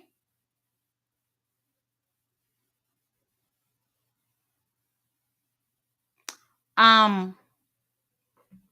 Okay. All this for a rematch at resurrection. Very interesting. Yes. Yes. Here we go. Here we go. The triple threat. Mike Bailey, Michael Oku, Gabe Kidd. Our prayers have been answered. Fletcher says, any chance of the young bucks showing up in the middle of the War Dogs? I thought that for a quick second, but I guess not. You said we need a tag team tournament in AEW to showcase tag division. That would be great, but they won't do that. They won't do it. Tony Khan, I guess, got other things to do. All right, Gabe Kidd is coming out first. He ready. He is ready. Jamila said, Tati, I know it's going to be Bullet Club reunion in AEW, but the seeds have been planted for AJ and Finn to have another one. Really? You talking about within WWE? You said Fletcher, not another tournament, but the one they had when they had just started was fire. He said, I know. Can someone watch a Young Bucks match in 2025 and say that they aren't one of the best teams to ever do it? The hate is diabolical. Look, I'm not a fan of them, but I think they are a amazing tag team. They really are. I'm just not interested in them in anything else that they're doing. He said Tati got air condition over there. I do.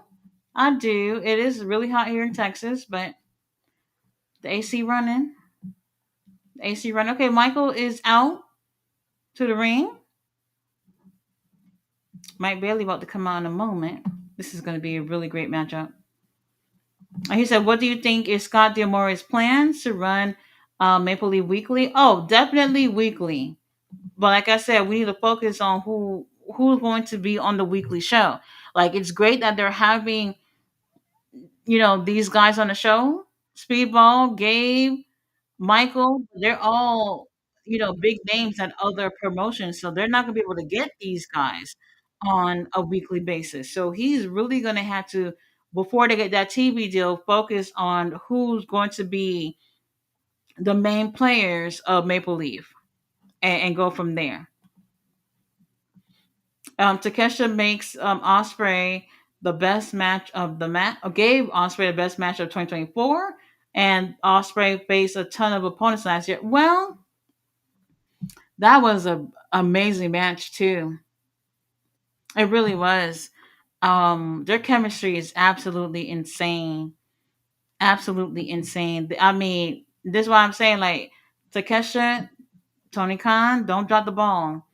Takesha, he got three contracts. He is with New Japan, he's with DDT Wrestling, he's with AEW. He just I don't know. I don't know. Just don't drop the ball on him. Relly says, Tanta, your hair looks nice. Oh, wait. Yeah, I was struggling with my hair straightener because I don't have a curling wand. I should probably buy one of those. Should probably buy one of those. All right, Speedball here, Michael here, Gabe Kid here. I don't necessarily know who I got in terms of a win. Either or is fine. This is Michael's first time here. Speedball has had a match with Takeshita last year. That match was just beautiful, absolutely beautiful. And then Gabe, first time over here as well. So let's see what is given. Let's see what's given. Oh, they're making noise. Y'all hear the crowd? They're making a lot of noise. They're really excited about this.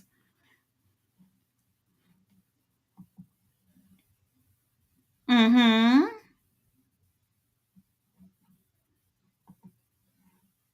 Speedball always smiling. He just looks like he's just happy to be here.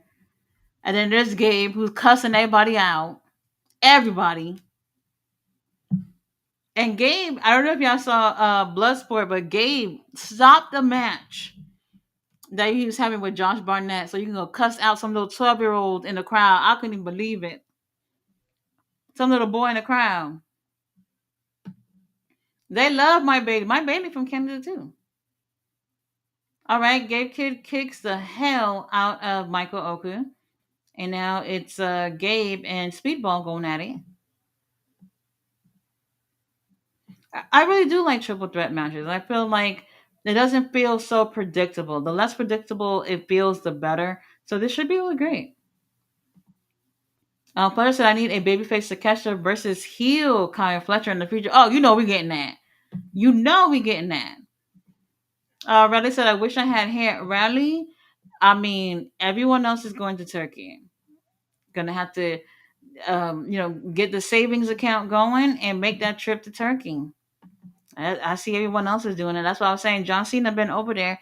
That should be encouraging others, I guess, because a lot of people they do like hair transplants and they don't admit it. Like even though we know you did, they don't end up admitting it. Maybe they're embarrassed or whatever the situation is. I don't know. All right, Gabe. Okay. Mm.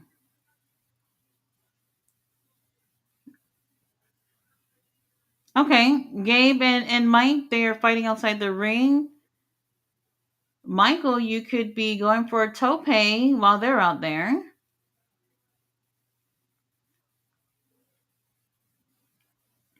And shout out to Uncle Don who is making it a point to talk shit about Speedball as well. Oh my god, that DDT.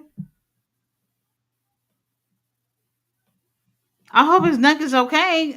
Mike, where are the doctors at the ringside to be checking up on anybody? Where are the doctors? Mm-hmm.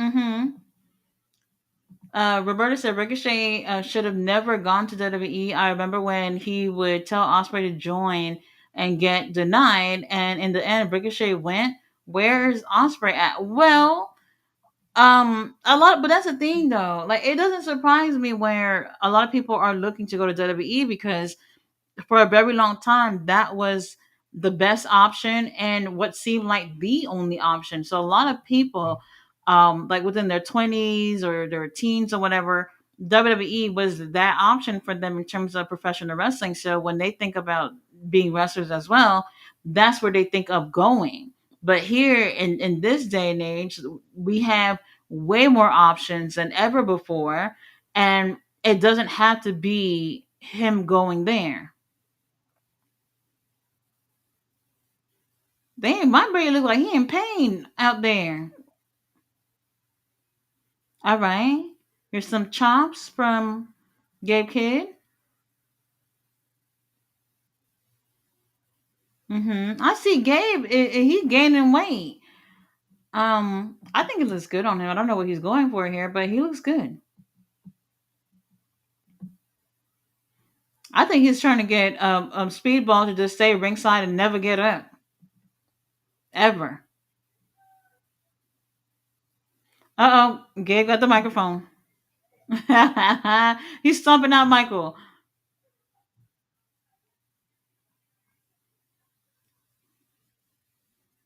What?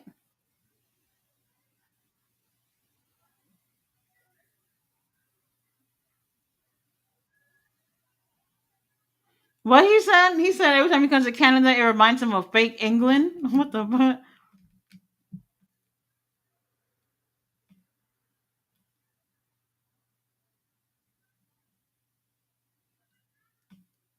Why you keep beating up on Mike Bailey? Mike Bailey hasn't even gotten a chance to do anything.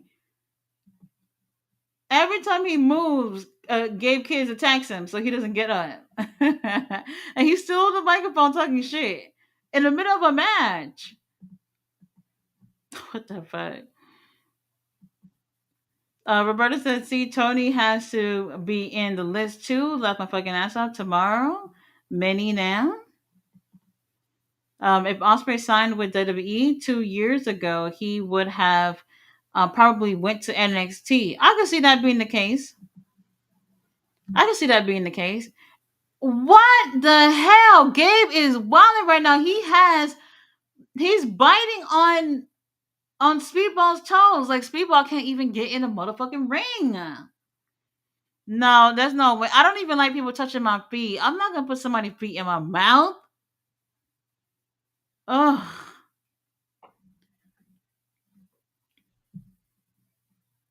Ugh.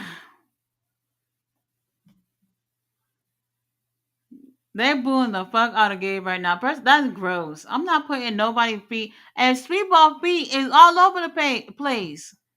There's no way. Ugh. Ugh. Gross.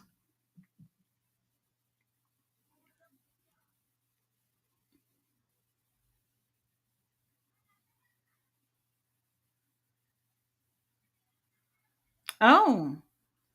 They're not letting Speedball into the ring.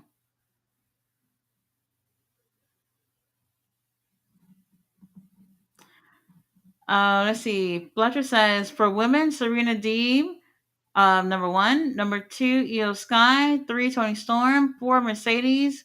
And maybe, and five, Bianca. David Bond is here. Hello, how are you? He said everyone liked my list. For the girls, I think this is a great list. Some people may not agree with Serena because, to be honest with you, we don't see much of her. I do feel like people probably change their mind on Serena once they do the peer women's tournament. Whenever they get started with that, so if anybody's going to be watching that, they'll see how great she is in the ring.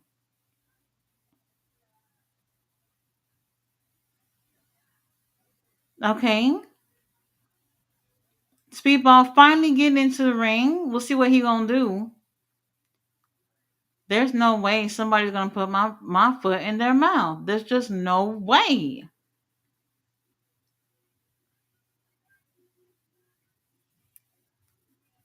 All right, Michael Oku with a draw kick onto Gabe Kidd.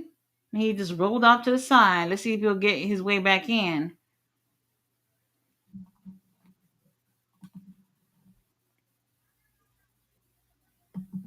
Jamie said, Fletcher, I think Kenny was going to go straight to the main roster and the Young Bucks in NXT when they was trying to sign the Elite.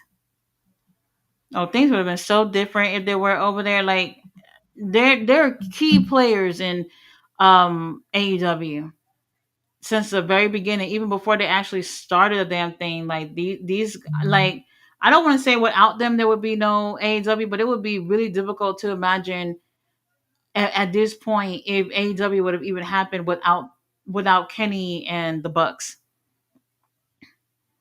All right, Gabe is still laid out on the side of the ring. Michael and Mike Bailey. Oh, I wonder what Mike Bailey eat.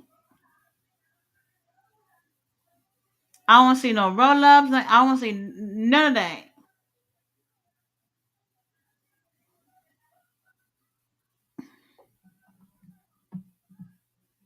Okay, Gabe's still out there. What's going on, Gabe? He was so cocky earlier, and now he laid out. Fletcher said, "Yeah, they would have given Kenny the same treatment they did to AJ Styles, probably."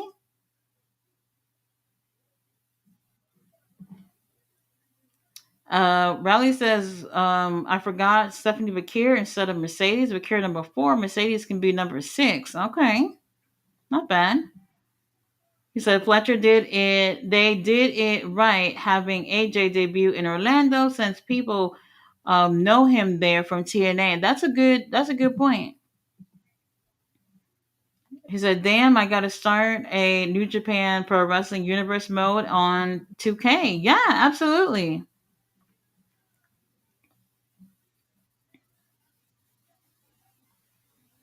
Okay, Gabe. What he going for? German onto Michael?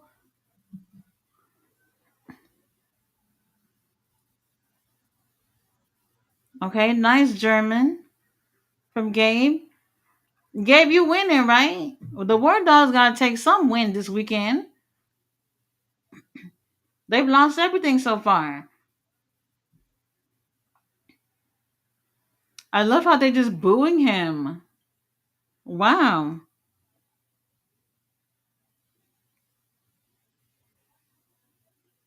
Uh oh.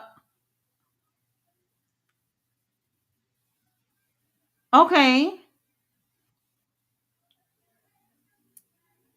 That was a double German at the same time.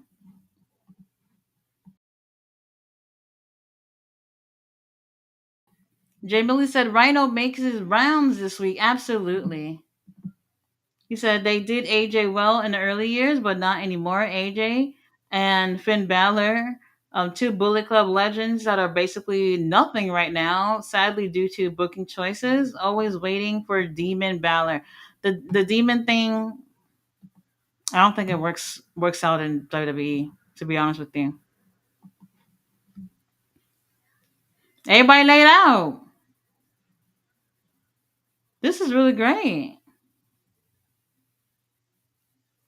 Who bleeding? Whose blood is that on the mat? Mm-mm. That might be Michael because he's just not too far from the blood. Oh, he's bleeding. It's Michael who's bleeding. I think I in his mouth. Oh, look at all that blood from his mouth. Oh my god. Oh god. I'm a pussy, so I can't look at all that. Too much blood. Rev, check up on him. Fletcher said, "Isn't Rhino taking the title shot at the next NWA event? Is he? He putting in work. I see he's putting in work. I don't know about him winning tonight, but at least we got a chance to see him. All right, everyone's slowly getting back to their feet.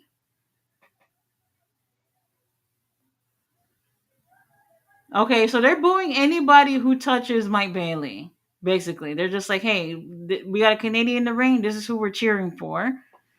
Y'all need to keep an eye out on Michael, who's still bleeding out of his mouth.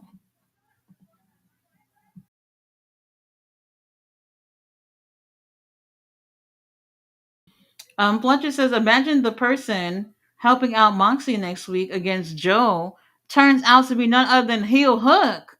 You know what? While that would be crazy, I don't know if they would do that because I really feel like the company Hook is another one that I feel like they try to do everything that they can with, but we're not really working with much. Um, for him to be healed right now would be insane, and if they get a new heel within Death Riders, then well, yeah, I know that story not ending anytime soon. Oh, okay, I see. My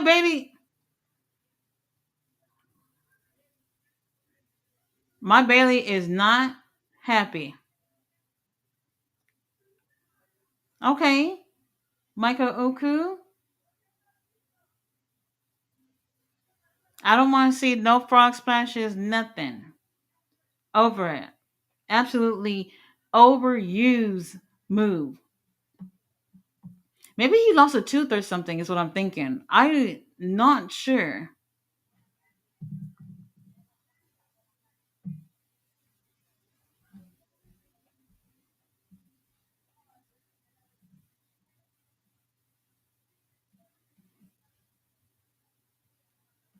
Okay. Dang, I wonder who's going to take the win here. This is really good.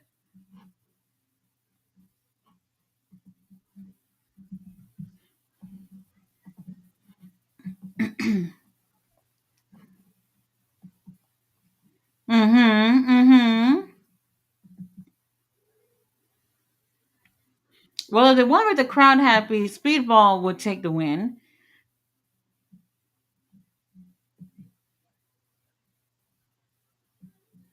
Okay, so we have Speedball laid out in the ring. Michael at the top rope. Gabe Kidd takes him down from the top rope.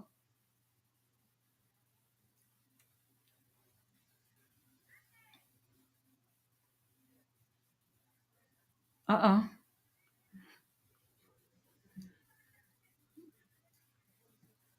Holy shit. Mike Bailey, that band is in amazing shape.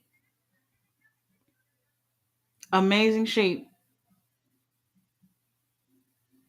Mm. All right.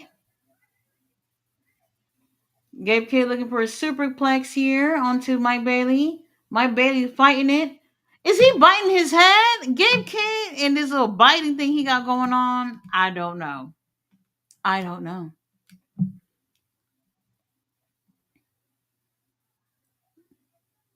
Oh, okay, what we going for?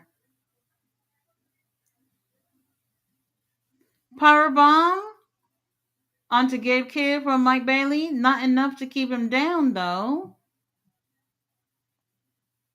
What's Mike Bailey finisher?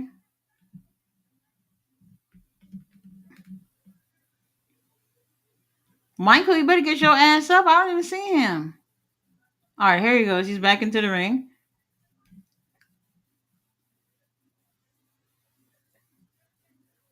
Oh, let's see if Gabe goes for the win here.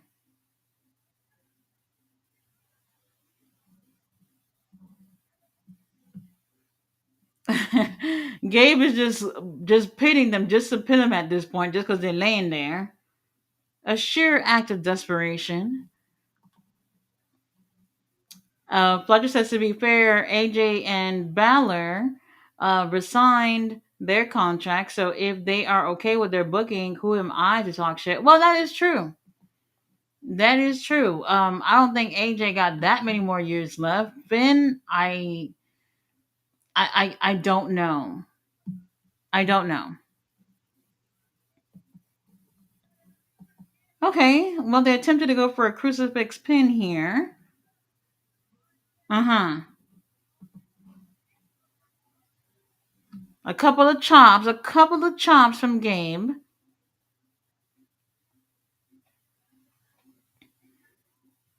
I don't see no motherfucking roll ups. Why y'all even trying to go for a roll up?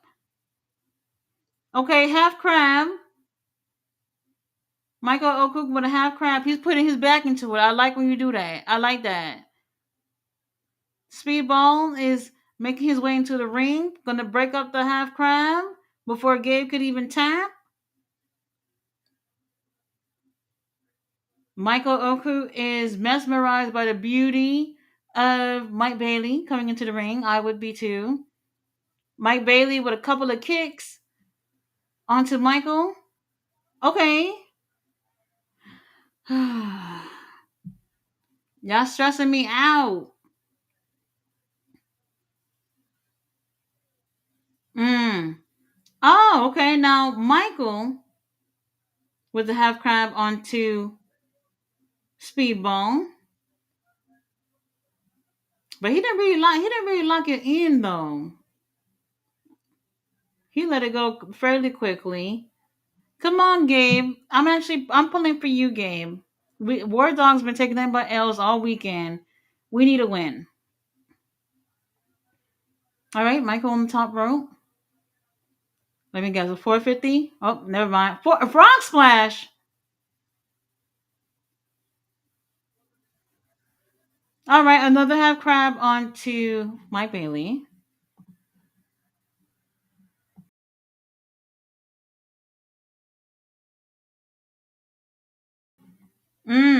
Okay.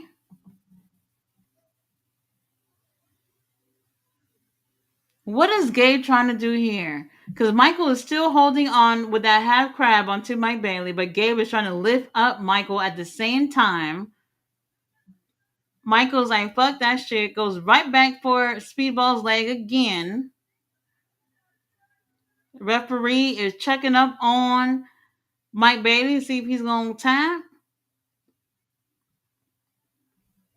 Gabe, let's wrap it up. Let's wrap it up. I know a winner when I see one. I don't want to see no roll up. Ooh, I was about to say. I thought that was a three.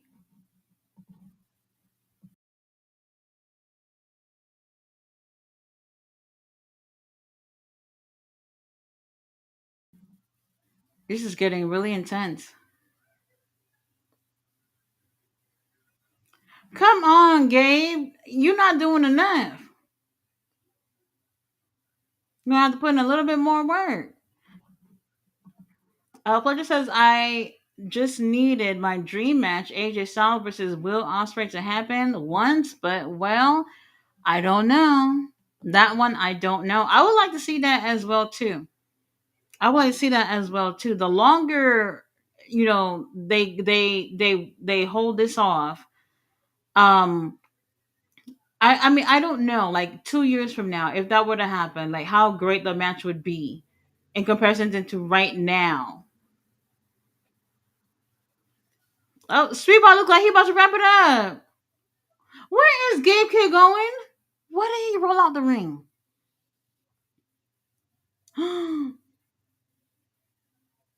Wow. Like I said, Speedball's gonna win. They're gonna make Canada happy with this one. Very okay. All right, man. I'm not mad at it. It's what I expected. What I expected. Players at Ballet Con, where are you? Oh my god. Good win here for Speedball. Fletcher says Air Fox won that crowd and collision. Yeah, he did. And remember the pre-show? Was it Revolution? What or Dynasty? Whatever pay per view that was the other day. Um, when he was on the pre-show, they were chanting his name damn near throughout the entire match. They love him. He's really great in the ring. If they would put him in a storyline, have him, get some opportunities to be on the mic, then you're looking at a superstar. You're looking at a superstar. But unfortunately, a lot of people don't get the opportunities to do that. And that's really unfortunate. What is this?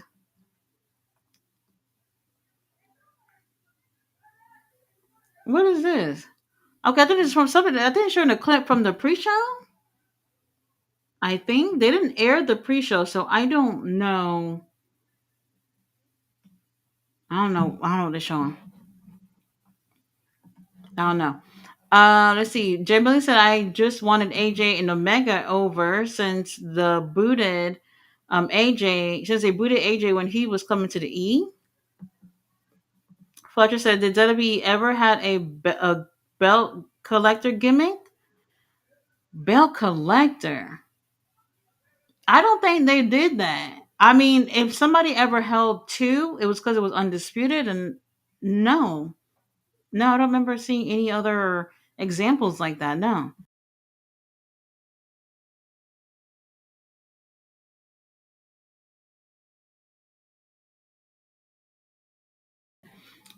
Jay Billy said, "So Penta just lost to Dom." Well, there you go. The Fletcher says Penta settled Heat. Oh my God. Well, y'all wanted to go over there. We'll see how it works out. It said Adam Cole, sorry, but it's time to put him back where he belongs. RH, where he's a legend. Have him win the world title over there. He's not doing enough in AEW. Well, look, well, I agree with you. Remember when he had the tag titles with MJF? He didn't even show up. He wasn't even on a commercial. Adam Cole wouldn't even show up for a commercial. Better yet, just come in the ring and cut a promo and have any matches. Then he broke that fragile ankle and he didn't get a chance to do anything with the tag title. So I don't even know if that's enough. Like Adam Cole, for me, um, his best work is behind him. I don't know about the future, but like right now, I'm not interested. And honestly, since he's been in AEW, I can't necessarily say that I'm interested at all. You know, and he's been injured back to back. When the situation happened with the whole devil thing, and it being him, I don't think that helps him out either. So, in my opinion, he doesn't have any aura. He doesn't have any aura to me at all. I don't know how y'all feel about it. Um, but for whatever reason, Tony Khan, the company, they want him to be in higher places over there, and I just don't see. it being worth it with Adam Cole right now. Right now, like I would have put that TNT title on fucking um Roderick or Kyle before I even would have before Adam Cole name would have even came across my mind. Like for real, for real. Mercedes is on the next Rev Pro event. He said, "I'm telling you, she's dropping the title." But who's she going against? Did they say who? I need to see who it is. Because I mean, she's held it, but she hasn't gotten a chance to do anything.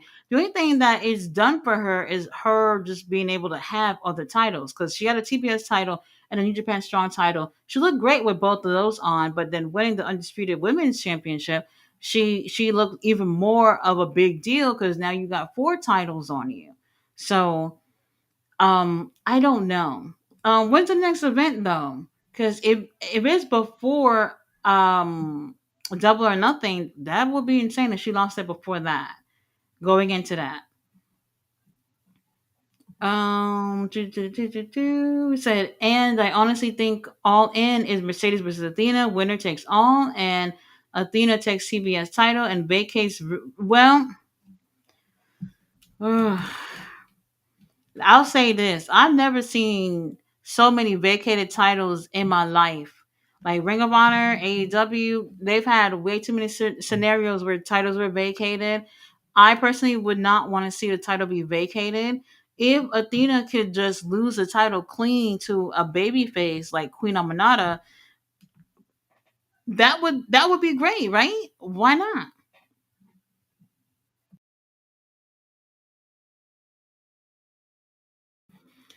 Blunt says, "I'm sorry, but I can't with Rocky Romero with Don Callis' family." He said yesterday, him being with Takeshita manager, I don't know. It just feels like it doesn't feel right. Chavo Guerrero wannabe. Hey, I like Rocky. With him being in the group, I'm not 100% sold yet. We're going to just see how that play out. We'll see how that plays out. Um, but Rocky with Takesha last night, I don't think Takesha needed him. Oh, okay, hold on. The women's match is next for the Canadian title, the first ever champion. So we have Giselle Shaw going against Kylie Ray. If Kylie wins, I'm not gonna be happy. I'm not gonna be happy. Pleasure says Gabe Kidd versus Oku versus Speedball. Really great match. By the way, really great. Bishop Dyer, that's his name. Bishop Dyer. And okay for it. That Evo Uno doing commentary on the indie show. Yeah, Evo Uno, he does mystery wrestling. He does commentary for mystery wrestling as well. I think it's a fun show. I enjoy it. Um, is I mean I don't know what his goals are in terms of his career. So whatever they're doing with Dark Order, they're not doing anything really worth watching over there. This is why I feel like Dark Order, they should possibly just lose the Dark Order name itself. I think they're holding on to it because like in memory of Brody Lee, which I can understand, but they need a whole repackage. Like when I say repackage, I mean take it out the box and start over from scratch, like complete repackaged.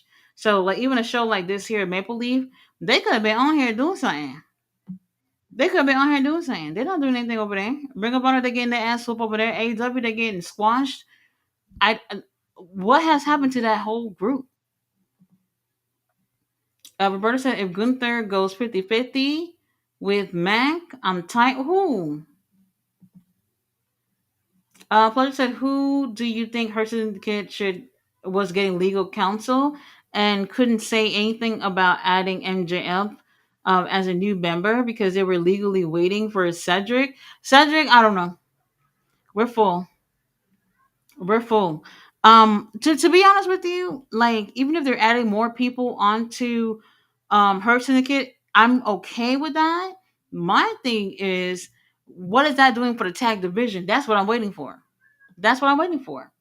All right, the ladies are coming out for the very first ever Maple Leaf Pro Wrestling Canadian Champion. Let's see how that's going. Who's that coming out?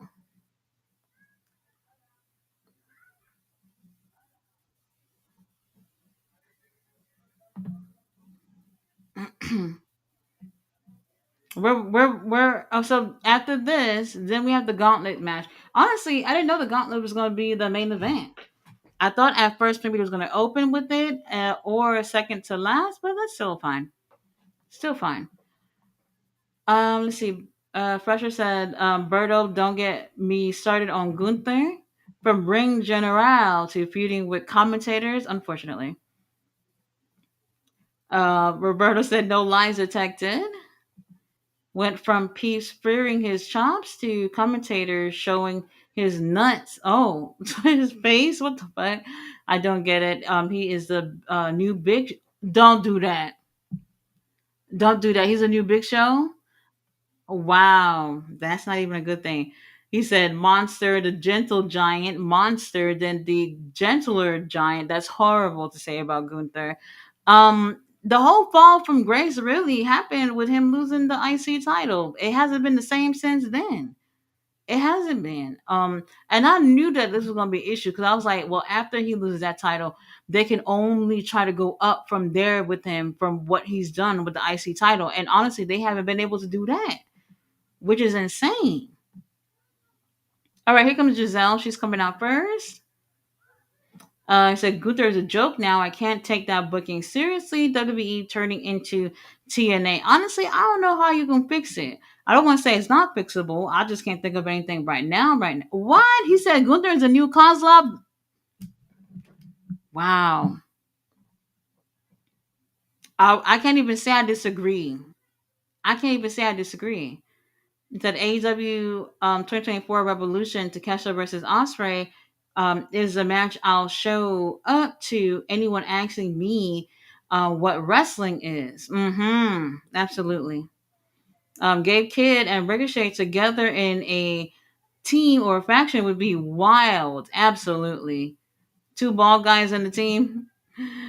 Fletcher says there's always Turkish hairlines rally. Well, yeah, yeah, that is true.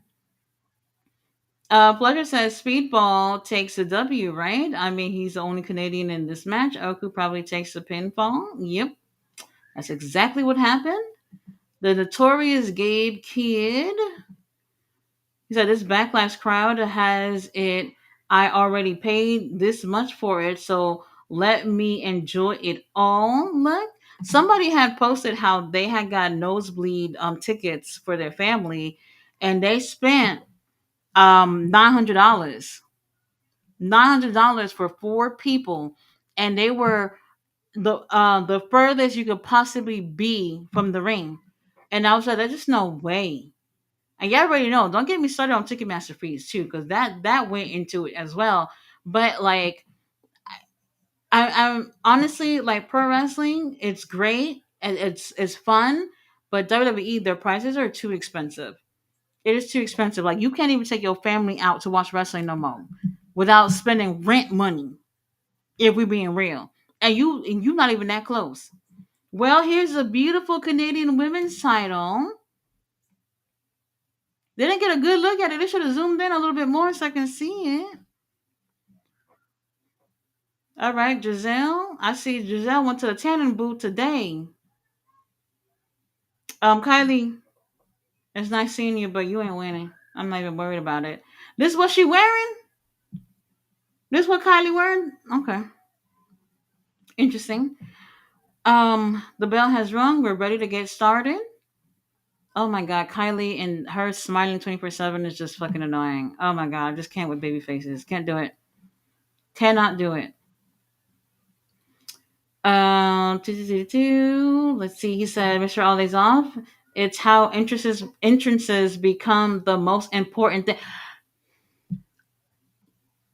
Whoever it was that was on X, I was talking about how people the wrestlers' entrances is the most important thing and not the actual wrestling. I'm not getting into it. Roberta said, but can't lie, the way Orton is being presented, just wow. Said Berto, I'll praise you for even watching that stuff. Said WWE never fails with presentation. Roberta said, I grew up watching everything. Doesn't mean it will change, lol. It says so. Bailey, basically climbing to the up the ladder in AEW Maple Leaf Pro Wrestling. Wonder if he holds belts in both at the same time. Um, that I don't know. Now, Mike Bailey, he's a great wrestler. I don't know how he's gonna hold up with other people in AEW. He's not a promo guy. He's like more of like an ultimate babyface type of guy. However, y'all already see what it's looking like in AEW. There's a lot of the veterans are getting more of the bigger, better screen time, and I don't know where he's going to place within that. I have no clue. And y'all been seeing that he's been there. He's been, I think, in more multi-man matches, and he's had a few singles matches. Two of them being with Julissa, which were actually pretty good. Um, I think he's going to be feuding. Well, I don't want to say feuding, but or having a match with Roosh.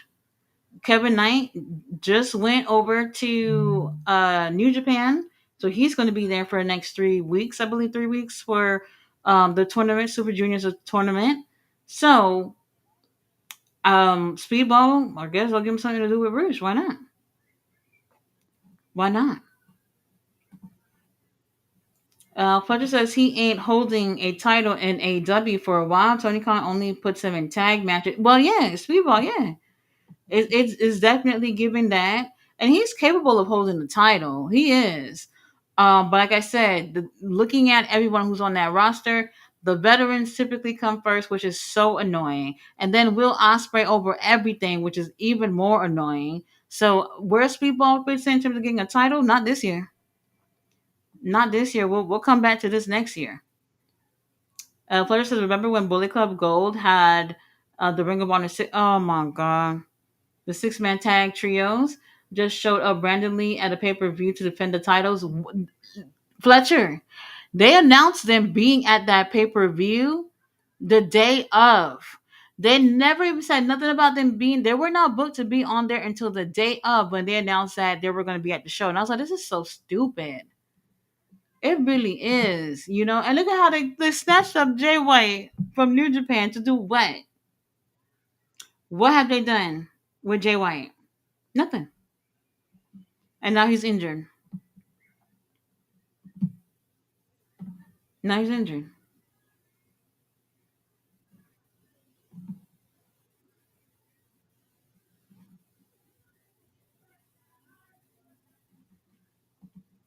Roberta said, "Last time is now, guys. The last time is now." Makes me laugh how in 2020 in 2011 peeps begged for that Orton versus Cena series to end, and now they're like, "Please, one more, please." But can't lie, I'm here for it. I think it's because a lot of time has passed and we haven't seen John Cena. They're both are at different places in their careers, so while I'm not as interested as I was in 2011, I do find it to be interesting to see like where they both match up at this stage in their career. So, not bad, but one of the things that I enjoy is seeing how things change throughout a long period of time like that. So what, 14 years ago, and to see how they match up now at this point in their career, um I can see why people are into it. Yeah. Roberta said she's not gonna defend any of those other belts enough. It was just a shock factor deal. For you talking about Mercedes? I mean, it's a good look to be walking around with them titles. It is. Um, I I like that idea. It's like long term, you have to look at it and say, well, you're not going to be able to defend these titles equally. Rev Pro, they're in the UK, New Japan's in Japan, but they travel, within the United States and Canada and all that stuff. So, and then there's obviously her being in AEW. So how that was going to work out, one of the titles was gonna get neglected. Oh, she's taking off Kylie's bow. Take that shit off. Take that shit off. Now Kylie Ray, she fits the bill in terms of boring girls over there in WWE. She fits it. I hope she doesn't win. He said Kylie versus Giselle Shaw. Let's go. He said this and Orton versus Cena at the same time. Didn't Ethan Page also did commentary at so Mystery Wrestling, they so Eva Uno does commentary for every episode, but he also have a special guest commentator with him for the episodes. Ethan Page was over there, Nyla Rose was over there. I don't know why my mind is going blank, but every show is someone different. The last one they had was John Silver. John Silver is singing some opera song just to start off the show. I was like, what the fuck? What the fuck? By the way, if anybody watch Mystery Wrestling, GM goes live for Mystery Wrestling, if that's what you're into. He said, LOL Tati, I'll tell you what Dark Order needs. TNA out of here. Hey, if it'll work for them, look. If they go somewhere else, they still got to drop the Dark Order thing. Like I feel like it's done. We've gone as far as we can with that. Roberta said nobody can make fun of Dark Order punches after Naomi. Oh, well, damn. Let's see. Fletcher says Josh Alexander gonna win what? That Canadian title, right? Bring it to the family. Now, you know what? I'm kind of thinking him. I gotta see everybody that's in there. I think they're going to give it to a Canadian for sure. Speedball not in there, is he? I think they'll give it to a Canadian. So we'll see who else is in there. I'll be honest with you. When it comes to wrestlers, I really don't know like where they were born or where they're from or whatever. Most of them I really don't know. So unless they say they're Canadian, I'm probably not gonna know. I'm probably not gonna know. He said Giselle did the Tesla pose. We have El Grande Briticano. Oh my God. He said, is The Rock going to turn up and just throw a random ass amount of fingers up in the air? Again, probably not. Probably not. Okay, Giselle. Well, what the ref and the doctors are? Y'all not checking up on nobody. They're trying to get a little "Let's Go Kylie" chant going here. Barely.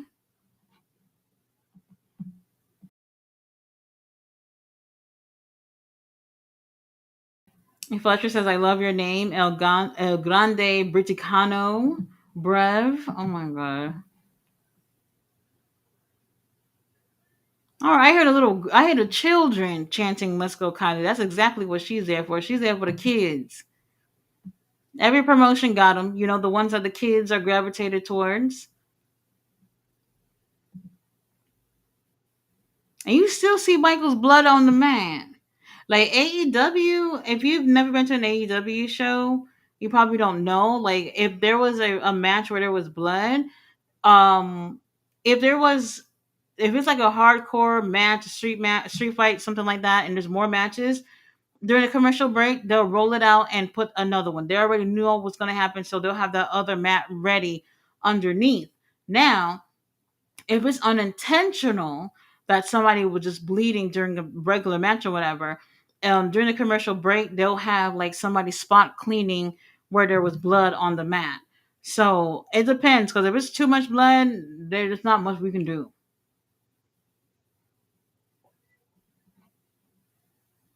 Giselle, let's bring the title on home.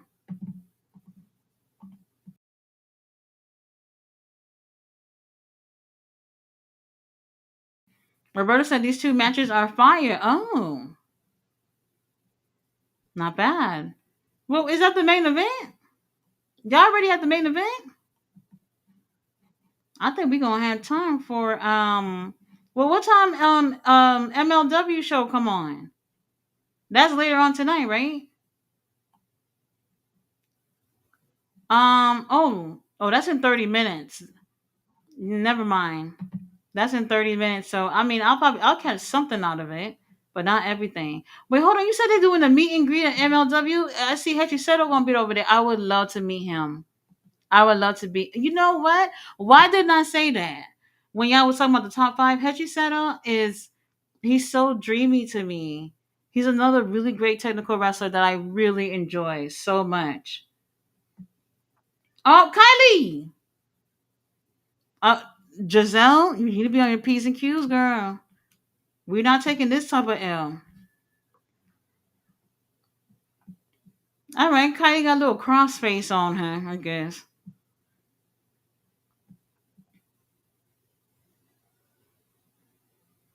I hear the little kids. Let's go, Kylie. Y'all gonna find out tonight when y'all start crying.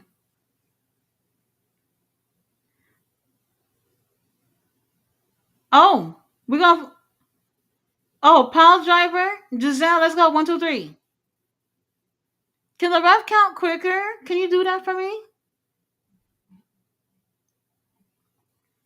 Oh, okay.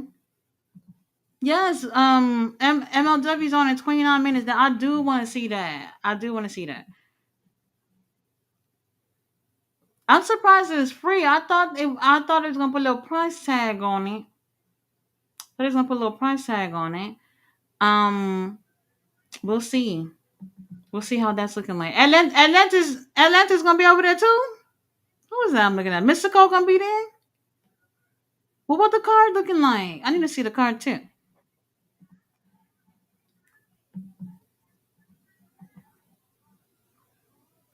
Come on, Giselle. We got this.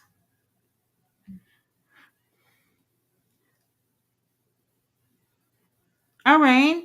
Well, Giselle almost lost her footing onto the rope just now. We need to be careful. I wish they showed the title much closer on the camera to get a good look at it. Typically, titles look pretty, right? You want something pretty to fight over, right? Why not? I feel like I don't know what y'all think. Like in terms of if you could think of like an ugly title, like what would you say is ugly? For me, the ugliest title right now, um, I would probably say New Japan TV title. It is not cute at all. I don't like the design of it, and it looks different compared to other titles. I don't like the way it looks. It literally looks like a television on your fucking waist. So I don't like it. Um, do y'all remember like WWE when they had the tag titles? Like they had like it's like it looked like Roman soldiers, like, and it was like a color of a fucking penny. The copper black titles, ugly, absolute ugly, and they knew it too. They knew it too.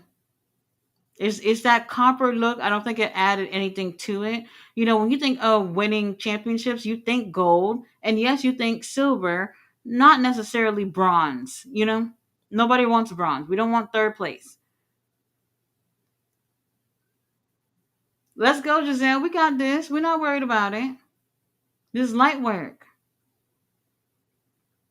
And the crazy thing too is like Kylie, she could win this, and this would also be a good look in terms of her being part of the WWE ID program. Oh, all right, we scrapping, we throwing blows back and forth, back and forth, back and forth. I guess. Oh,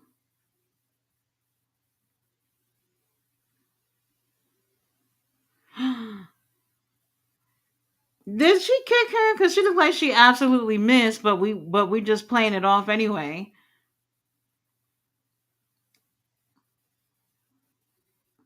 I'm not gonna lie, I don't know Kylie's finisher, so I don't know it if I would have seen it. Um, but we see they both laid out right now. Roberta said this kid front row at Backlash wilding for every RKO. Hey, the kids. That's how it is with the kids. That's what they love. You know, John Cena is the bad guy now. So we got to move on to Randall. And Randy ain't bad too. Not bad. I never really was a fan of Randy. John Cena, unfortunately, I got into that whole thing. And I think the reason why I fell for it was because he was going against The Rock, and I've never been a fan of The Rock. That feud that he had with The Rock was pretty interesting. It sold me for WrestleMania. Oh my God, please, Giselle. All right, that DDT, Giselle could have been dead. She could have been dead. Roberto, how you watching both of these shows? How you watching it? One on TV, one on tablet or something?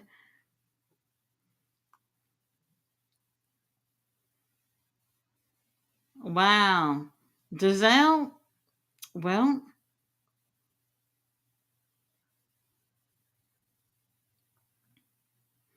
is that Toronto colors that Giselle is wearing? White and blue?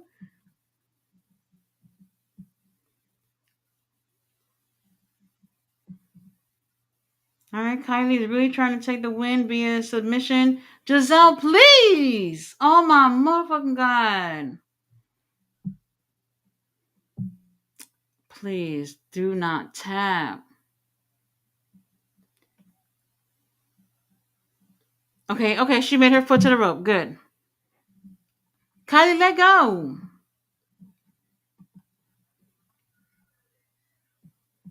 All right, I can breathe for a quick second. Quick second.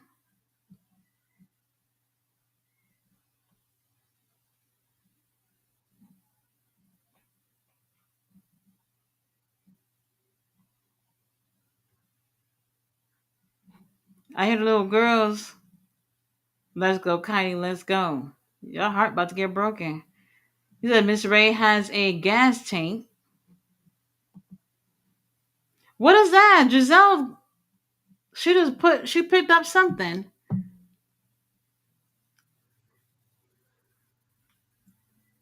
What's that? She just hit Kylie in the face with something.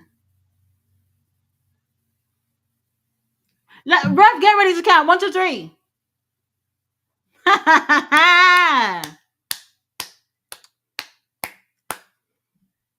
Yes.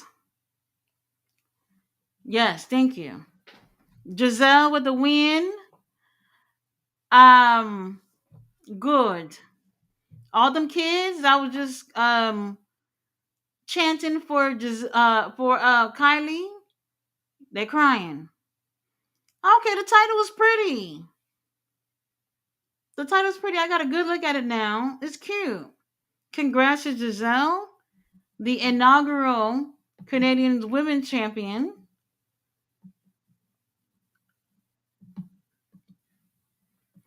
Um, let's see. Roberta said I got a regular huge TV like everyone does. LOL. And then there's a 32 for when there's more than one thing live.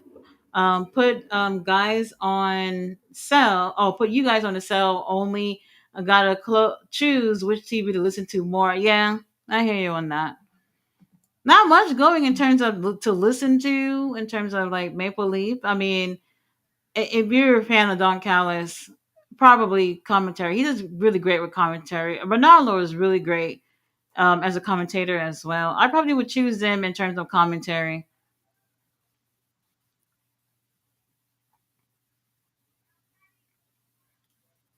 I cannot believe I'm still like think about how you don't even see Don Callis scar. Like you don't even see it. We solved the mystery. He's just been putting makeup on it on AEW. I guess he forgot about it tonight. Uncle Don, he's cool. He's cool. I like him.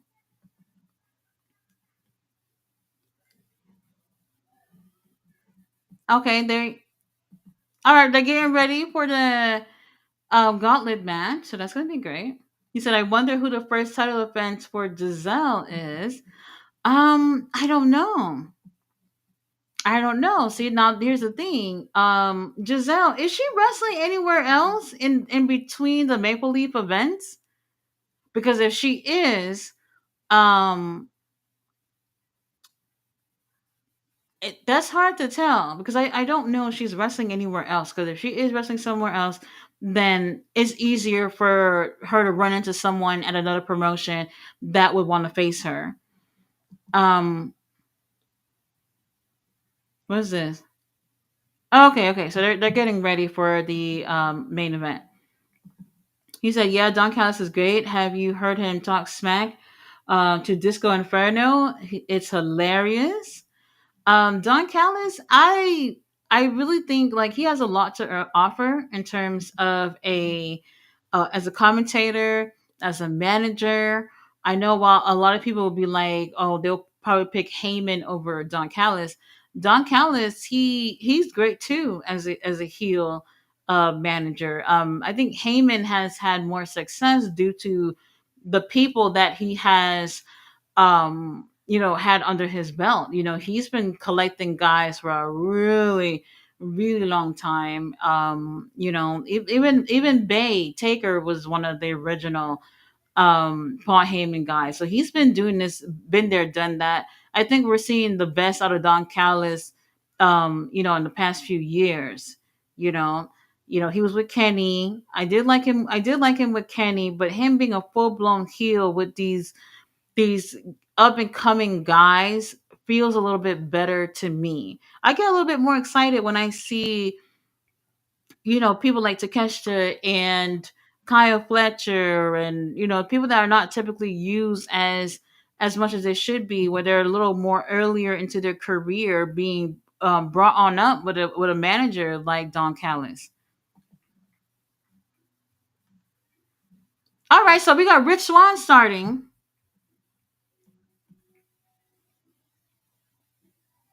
Rich Swann, you couldn't have gone to the barbershop before this. I know they got some decent barbers in Canada at least. All right, they go to title. They showing the title right there. But who? How often are people coming out? ELP. They go ELP. He was just putting in work last night. Okay. So for anybody who's never seen a New Japan TV title, ELP has a title on right now. That shit is so ugly. Ugly. Well, ELP is here. So we're starting off with Rich Swann and ELP. Okay. Well, at least Will Ospreay not in this, because if he was, y'all already know who's gonna win. He said, "Holy shit! What? 20 RKO's in a row? 20? What's going on over there?" He said, "Our Truth." Okay. He said, "Love Me Gauntlet," and Our Truth just helped Cena win clean. This is fire. Oh. Hopefully that brings Our Truth to have a feud with John Cena. Now, Our Truth is a wrestler that I feel like is absolutely underappreciated in this business. He has been there, done that for a really long time. And when I think of Our Truth and him never having had um a world title within WWE, it's absolutely insane. I remember when he was feuding back with John Cena. What was it? 2011, 2012, something like that. Our Truth. I have my money on Our Truth, and he didn't win. Well, how long they gonna be playing ELP theme song for? Why is Rich Swan dancing to ELP's theme? All right, well, okay. So how often people coming out? All right, well, we're getting started here. Rich Swan. He looks like he's in a really good mood. ELP is here. He looks in great shape after that beating he took from Takesha last night. Um. So hold on, Rich Swan, he's not Canadian, is he? So first of all, my money is on anybody who is Canadian. So obviously, not everybody in this match is going to be Canadian. ELP is Canadian. Rich Swan, I don't know. I don't know. So while people coming out is when I'm thinking of where's going. You said Japanese LP, Logan Paul. Don't do that. Don't do that. ELP is great. I like him. I like him a lot. Mm-hmm. All right. I don't think they said how often the competitors are going to be coming out, but it is a 20-man gauntlet match. All right, we got some noise here for ELP. I'm assuming maybe Rich Swan is not Canadian. Hey, okay, let's go. That flippy shit. We like it. Mm-hmm. Hey, let's go. All right, the crowd, I mean, they're making some noise, but they could be louder.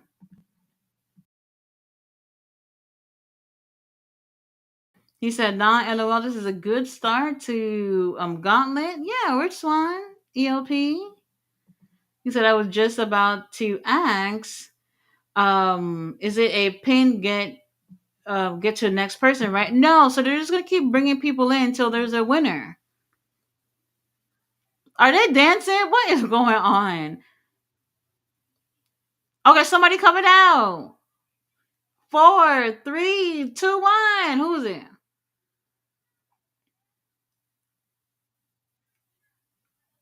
I don't know who music this is.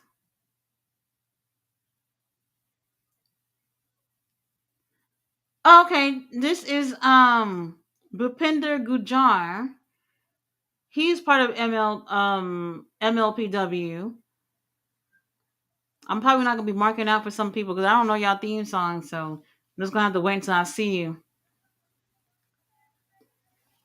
He's great too.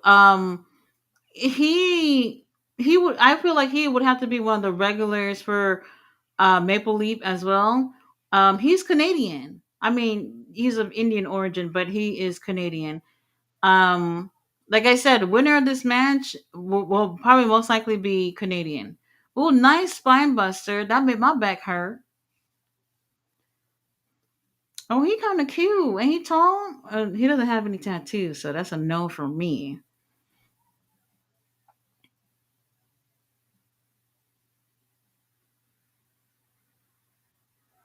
I think I'm going with it's every 2 minutes, maybe. Somebody else is coming out. Oh, never mind. Somebody coming out now. Maybe a minute and a half. I don't know. Who's this?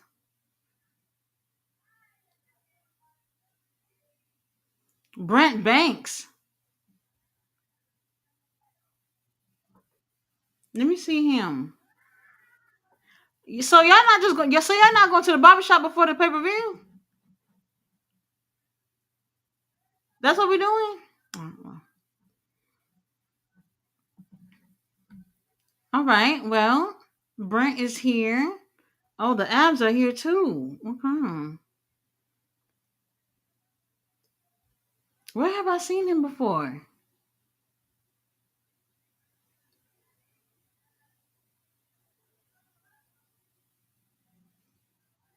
Why the crowd so quiet all of a sudden? Like y'all need to be making some noise. We need some noise in the building.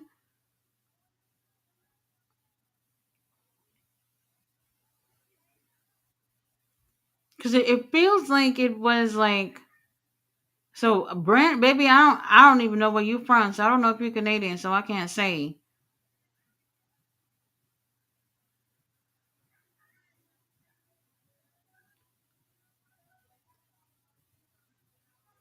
Mm-hmm. Okay, a couple of chops from ELP.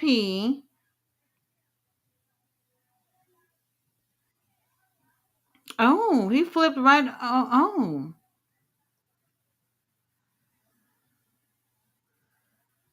Mm-hmm. Mm-hmm.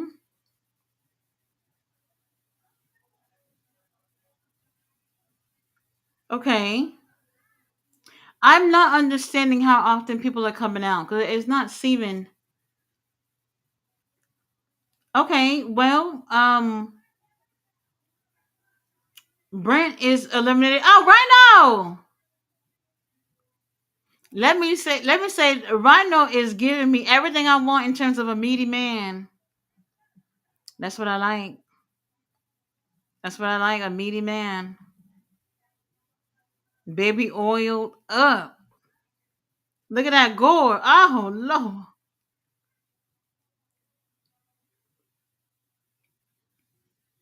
Mm-mm. Well, a gore for you, a gore for you, and another one for you too, baby. Everybody can get one. Rich Swan, baby, you about to get hit up. All right, everybody in the ring, lay down. Thank you, Rhino. Thank you. We do appreciate it. Jay Millie said, "Oh, wait, hold on. Somebody come out. Somebody come out already. Well, how? What the hell? Well, who's Billy Gunn?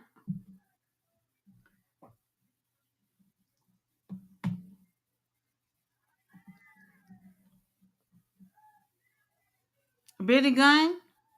They did say that the ass was gonna be on here. They did. Why am I acting like I forgot? They said it. Um, Billy Gunn, take that shirt off. Okay, so we got Billy Gunn in the ring with Rhino.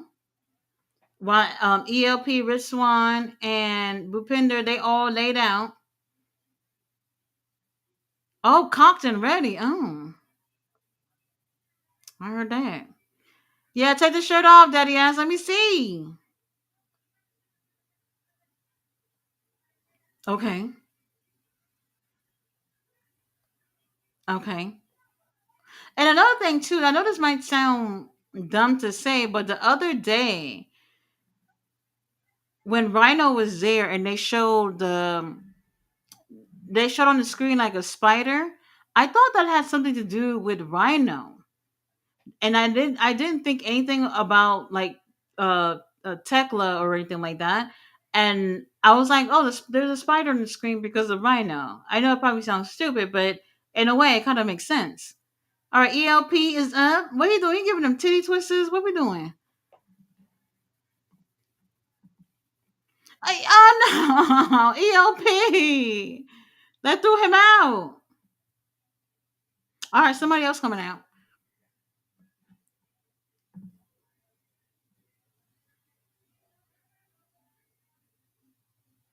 Who this?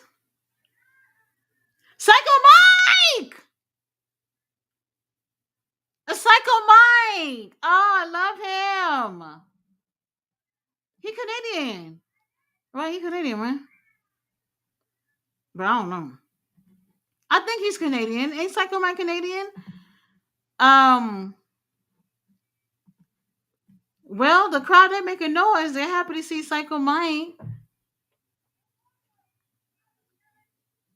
Okay, so Psycho Mike, Daddy Ass, Rhino, Rich Swan just laid up back there like we don't even see him.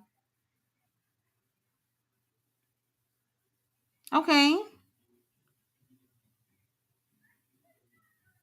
I think that's well. I'm not gonna say that's the winner, but everybody looking at him like he the winner.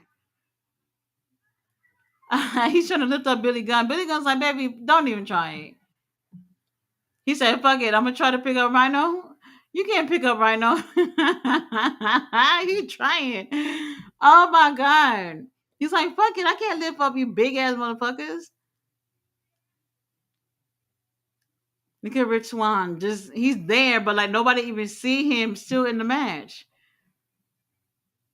They hugging. Oh, Rhino bleeding. Why are you bleeding like that in his face? What happened? Okay, they have a group hug here. All right, somebody else coming out. Rhino trying to get Billy out the ring. But who is this coming out?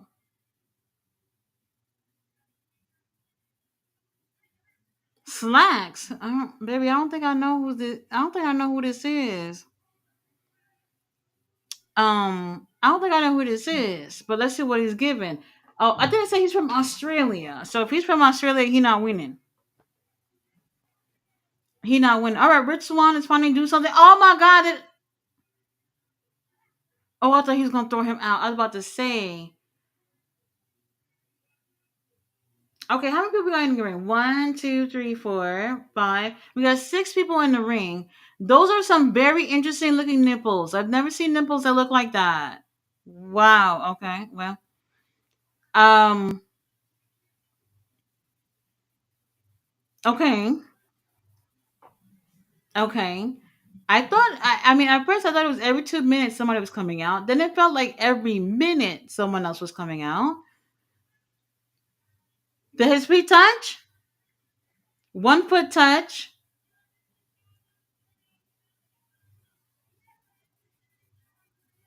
Okay. Somebody coming out already? Well, hold on.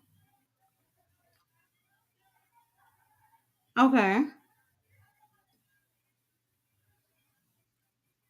Rich Swan probably gonna make it to the end.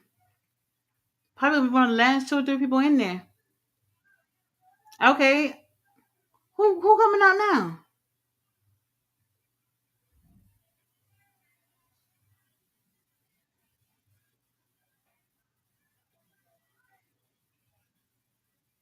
Okay, Michael Allen, Richard Clark. I know him. I'm not impressed, but I know him.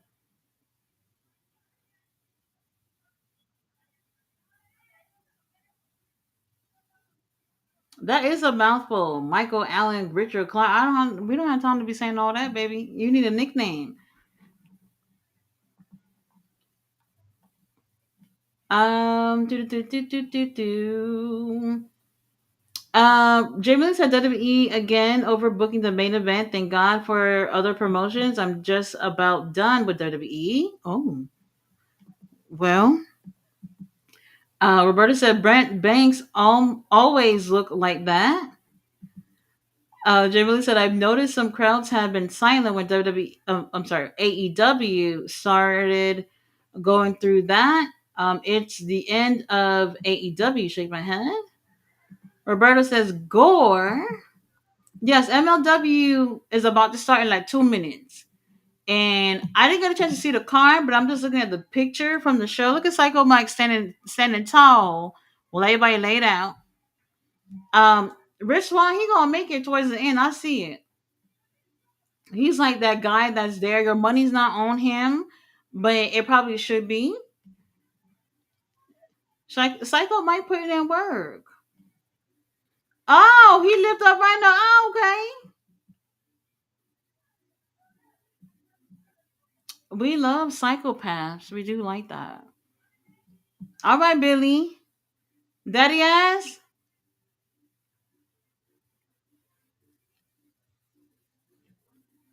All right, another body slam. Psycho Mike standing tall. He might even take. He might even take the win.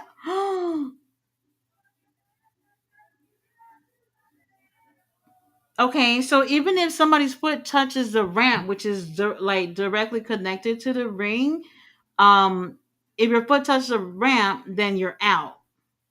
But somebody be careful with Psycho Mike, please. My money is on him. Mike, get back in the ring. Why he wilding? Oh my god. Is he eliminated?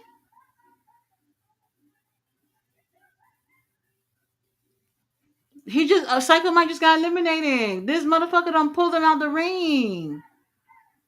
Oh, here come PCO. Mom, no, he not winning. He not winning. What's the next comment?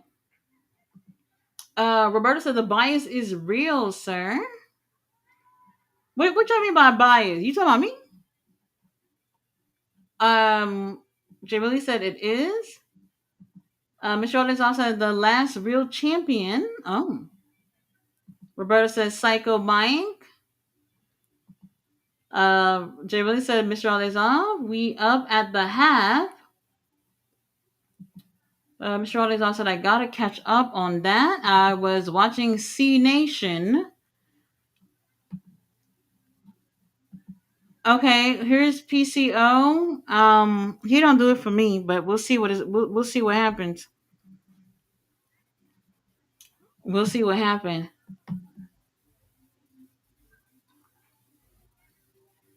Now he did do a promo earlier saying that he was gonna win this whole damn thing.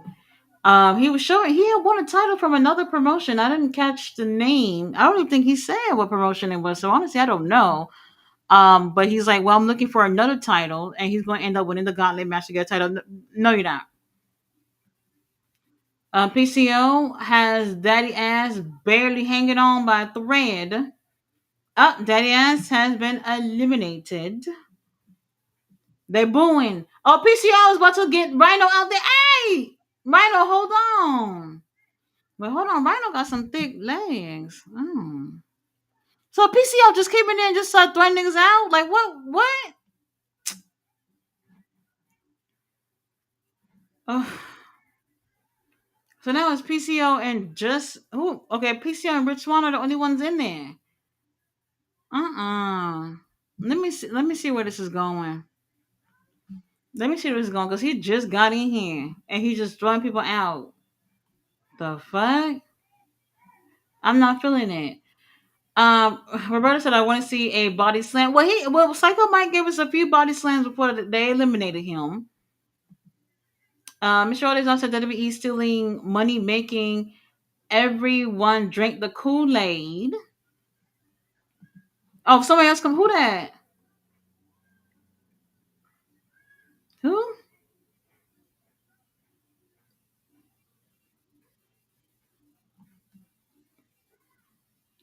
I. Who is this?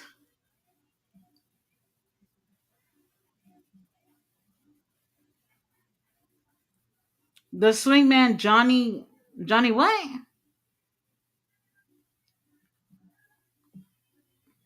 What the hell?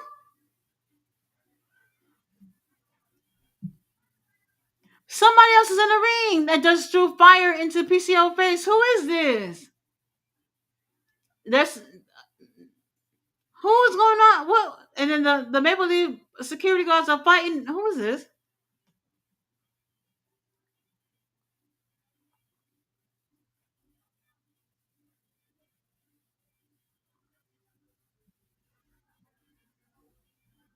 Dan Math? I'm not sure who this is. Does anybody know who this is? I just came in here and just started wilding. Um,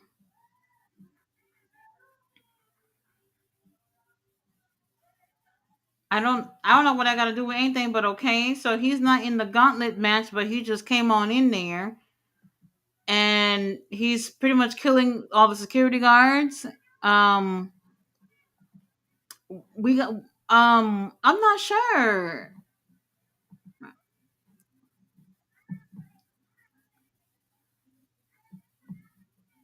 Um, hmm. Jimmy Jacobs.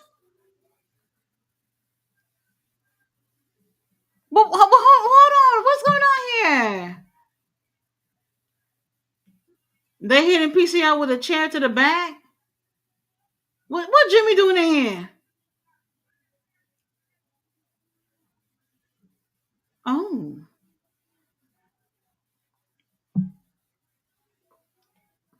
oh, okay. I'm guessing him and Dan are friends or something. Oh, Roberta, you gotta know who this is.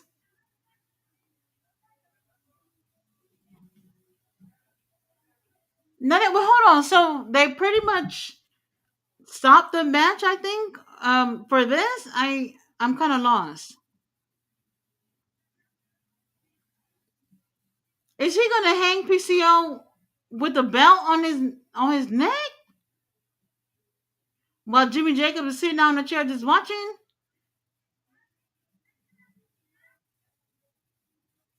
Um. All right. Well, QT Marshall is coming out next. Look at QT smile. QT said, "Look, I went to Mexico to get these veneers. What is so I won't lie and say like I know exactly what's going on right now.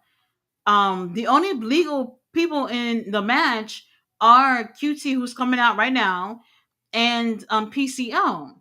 But Jimmy Jacobs is here, and some guy named Dan.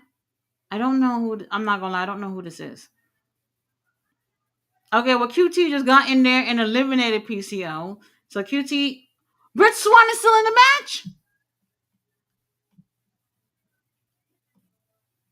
Wait, didn't he get eliminated?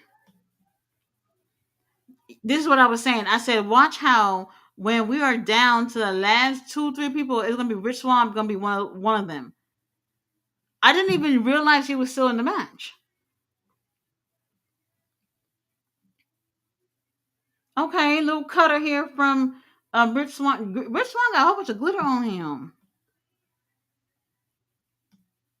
Nice diamond cutter from QT. How is somebody coming out already? I don't know the rules here. I'm really trying to keep up with this. I'm really trying to keep up with this to see like what's going on. Okay, Josh Alexander is here. Josh Alexander is here. Josh did hurt his shoulder earlier, but he said, "Look, I'm still in here.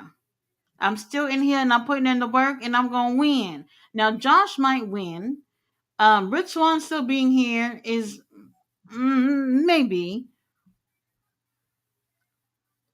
And the thing is that Josh had, not Josh, Rich Swan has pretty much been overlooked in a way where it's like everybody got their beefs and everything going on, and Rich Swan just been chilling out in the corner of the ring, just making it by somehow.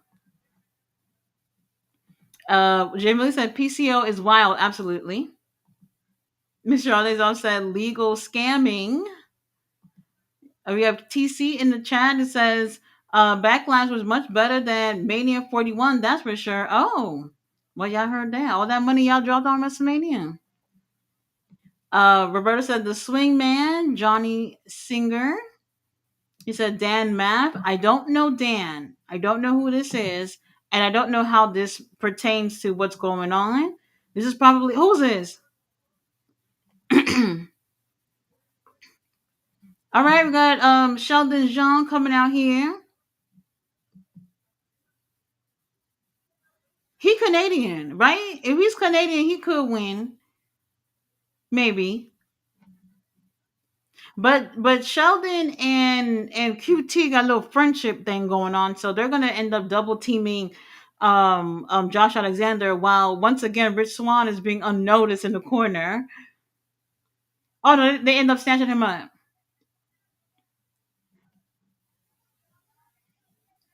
Okay. So far, Rich Swan has been in here since the very beginning. He was the first one out.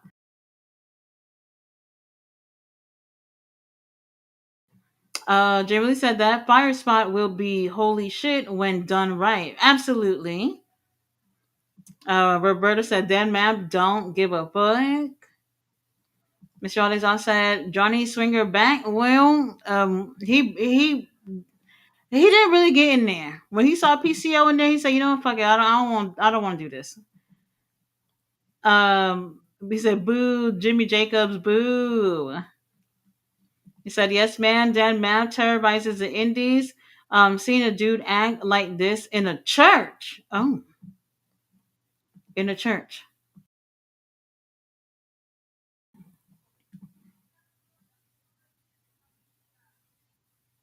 Okay, Josh, get QT out of here. Get him out right now." Oh, QT gone. Bye, QT. Bye. All right. Somebody gotta be coming out by now.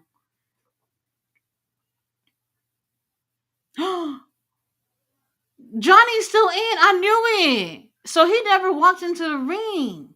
That's why he's still in.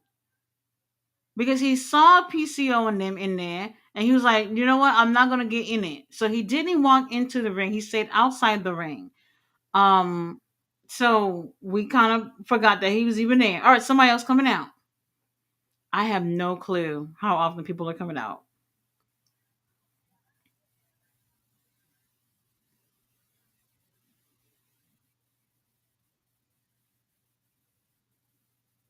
Santino, Santino Morella.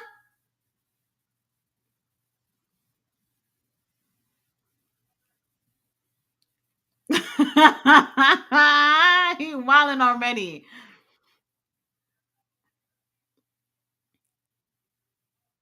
Okay, Johnny, let's do his ass out.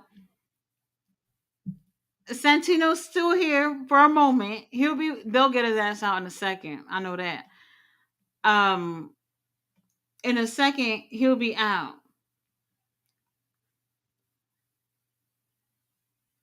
Okay, he was thrown over the top, but I don't think his foot touched the ground. Okay, we're still in with Santino. Oh my god, he got the cobra.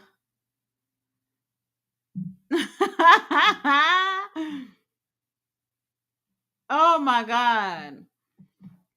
Somebody already coming out? Oh my god.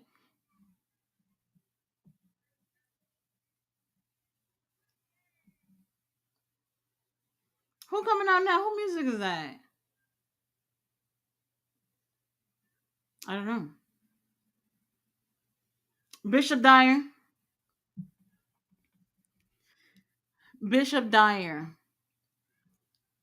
So real quick, what I'm noticing here is that whenever somebody comes out and they show their names at the bottom, they show the company that they're representing. Um, which I didn't keep that in mind throughout the whole entire time. So Bishop Dyer obviously representing Maple Leaf Pro Wrestling, Josh for AEW. Um, Bishop Dyer, he Canadian?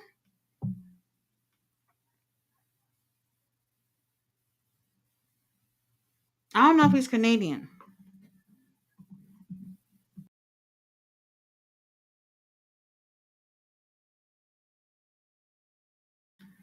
Jay Malee said, I always find it interesting that chair shots to the head is banned in some companies. Understandable. So taking chair shots to the back isn't going to have a wheelchair in the future. I totally understand. Absolutely. No matter where you get hit with a chair. Here comes Santino. He about to hit that Cobra onto Bishop Dyer. I bet not. Bishop Dyer, he got the Cobra.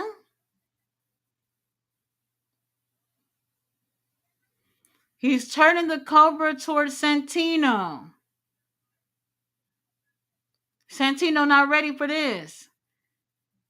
Oh my god. And Santino has been eliminated by Bishop Dyer. Somebody coming out already?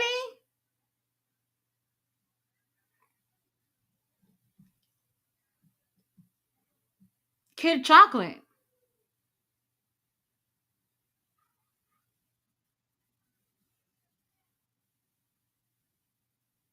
I don't think I'm familiar with him.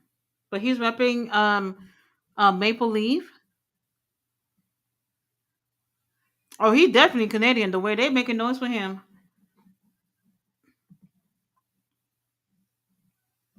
Mr. Majestic is here. Hello. He said Scott D'Amore and Masterpiece should consider having a Maple Leaf Pro Wrestling and House of Glory weekly co-pro wrestling promotional partnership and secure a national television and or streaming deal. A streaming deal will also be a good opportunity too if they don't get a TV deal. Maybe a TV deal will probably they can get both depending on the network. Somebody else already coming out? The Maharaja Raj Desi is here. Lord have mercy. Mm-mm-mm-mm-mm. God damn. He don't got no tattoos, but he a good looking man. Dang. He barely jumped to hit Josh Alexander with a knee to the face. Like that's how tall you gotta be to do that.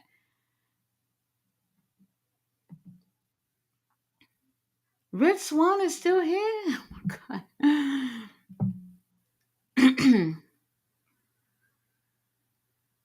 god. Where the cameraman? Let me see if his foot is touching the ground. Hey. Somebody coming out already? Oh my god. I have no clue how often they're doing it. It just seems like whenever they feel like it. Alex Zane. Okay. Business on picked up. Alex Zane is here.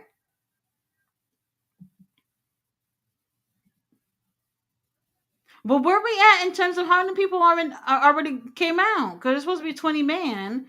I don't know what number we're on. And I don't even hear commentary saying it either. Well, I'm not listening that much to be honest with you, but I don't hear them saying like in terms of like what number is he coming out in. All right, gotta take the jackets off. Gotta take the glasses off. We ready to get in here? The Maharaja is ready for Alex. Rich Swan is still just hanging out in the corner. I know it. He's gonna be like the like second to last or one of the last three people for sure. For sure.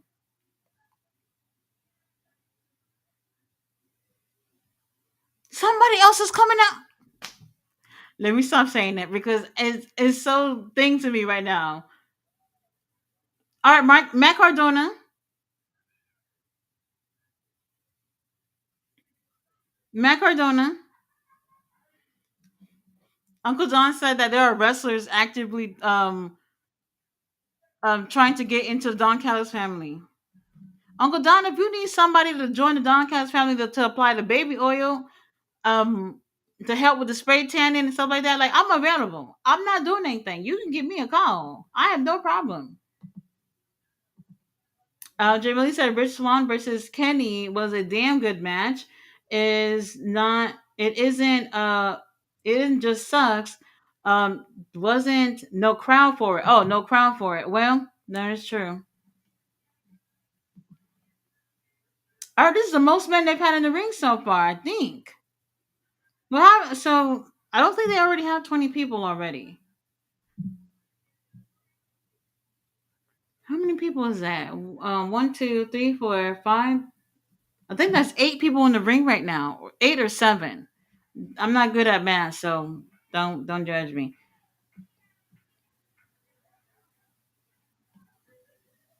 Okay, Rich Swan putting in a little bit of work. He's doing a little something, but I can see him. Oh, okay. Kid Chocolate just got eliminated. Rich Swan is still hanging out. Alex Zane is here. Bishop Dyer is here. Raj Jesse is here. Josh Alexander. Sheldon is still here. Am I missing somebody? All right, so that's everybody.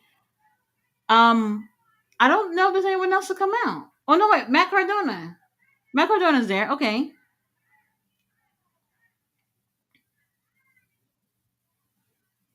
Mm-hmm.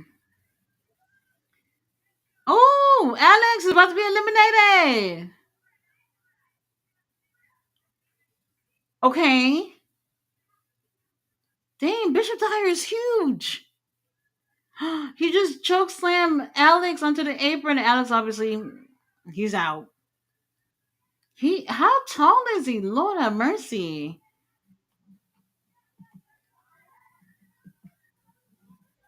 Oh.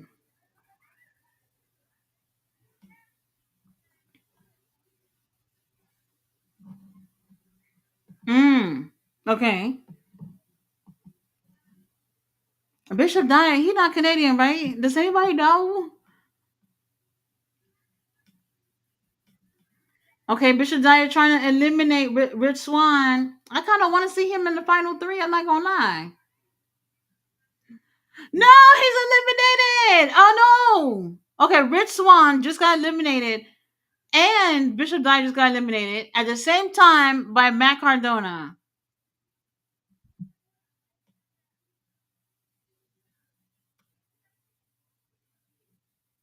Dang. I did want to see. I did want to see Rich Swan make at least like the final three. I thought that would have been cool that he would have lasted that long.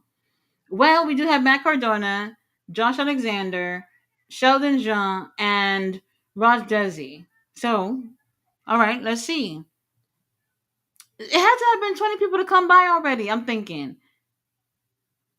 I'm not gonna lie, that green on Raj Desi look great with the brown skin and everything. I like it. I like it.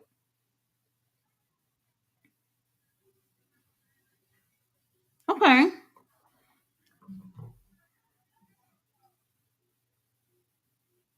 So Matt Cardona and Josh are just catching a little breather out on the corner, while Raj Desi is putting in all the work. What QT doing out here? Oh my god. QT, they eliminated his ass a long time ago, and I guess he's been just laid outside for the longest. And now he's helping Sheldon to get Raj Desi eliminated. Oh my god, and they did it. Okay, Raj Desi is out. I'm a little annoyed.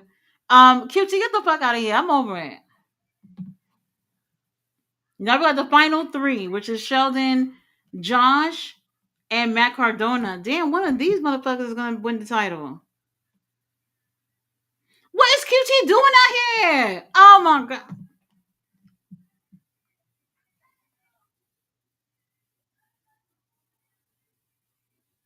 All right, Josh moves out the way, and Sheldon accidentally hits QT, so he's out. He been out. All right, Sheldon with a low blow, well, kick to the nuts to Josh. No, Sheldon, he might. Oh, Sheldon. Sheldon is eliminated.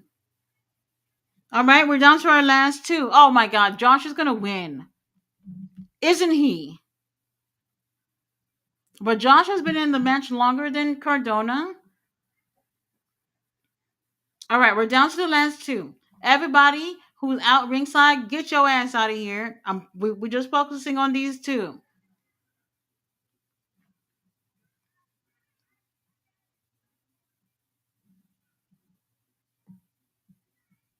All right. The match is getting started. Matt Cardona, obviously knowing that Josh Alexander has hurt his arm earlier during his match with QT. Now he's throwing him onto the fucking ring post, and he's really putting pressure into that arm. Oh, well, Josh, is nice knowing you, baby.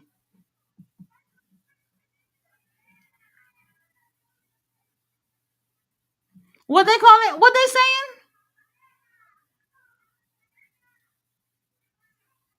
Nah, Matt Cardona, he not winning. I like I said, a Canadian's gonna win. That makes more sense.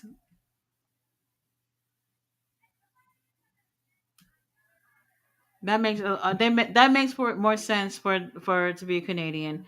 But Josh gonna have to take a little beating before he take this W. Oh,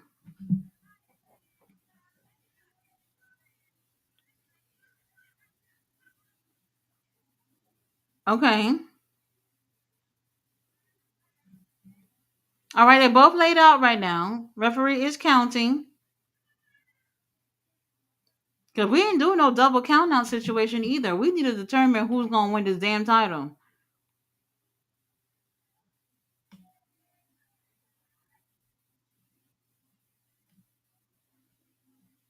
Oh, fucking wrestling's what they're chanting. Oh, the walking weapon. I don't know what I thought I heard. I don't know what I thought I heard. Roberta said, always ready. He's the winner. He's missing that belt in the collection.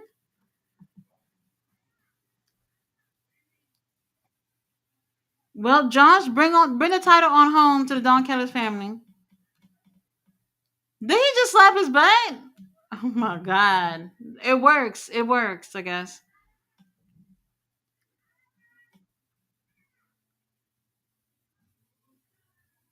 Let's go, Josh. Oh, Matt. Matt is wilding. He pulled the referee in front of him.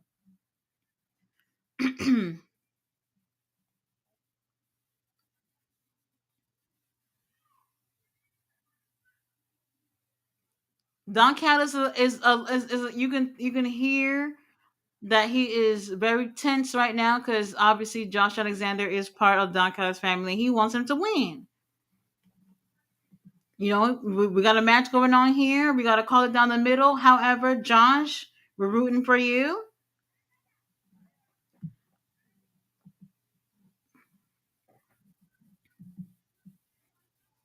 Ankle lock, ankle lock. Let's go.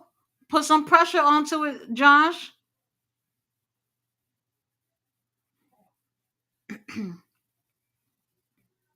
Matt is trying to go for the ropes. Josh don't put his ass right back into the middle of the ring. To be honest with you, an ankle lock is fairly easy to counter out of anywhere. I love Matt Cardona's American gear here. 1, 2, 3. Ah! He won! Yes, Josh. Let's go. Josh Alexander has won the Maple Leaf Pro Wrestling Canadian Championship.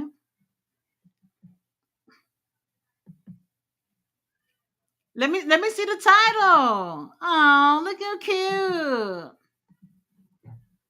Let's go. Congrats. Tony Khan. He better be holding that title at the damn show too. There's no excuse. There's no excuse. Congratulations to Josh Alexander with the win. Oh, that's great.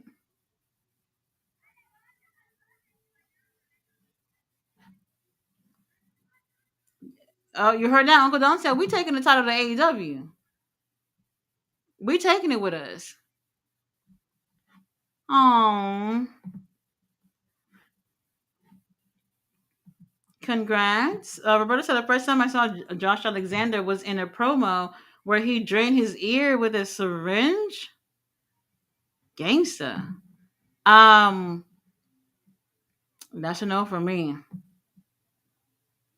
That's a no for me. Well, the show is over. This was a pretty good show. This is my first time doing a live stream for them. I've covered, reviewed all their other shows, but this was actually pretty good. I do like the fact that they are, having alliances with other promotions to help out, especially like in this beginning stage of this revival for Maple Leaf. Overall, not bad. Not bad. I'm popping in on MLW real quick, seeing what's going on over there. Um, who's that? Kojima and Hammerstone? Hold on. I got it on mute.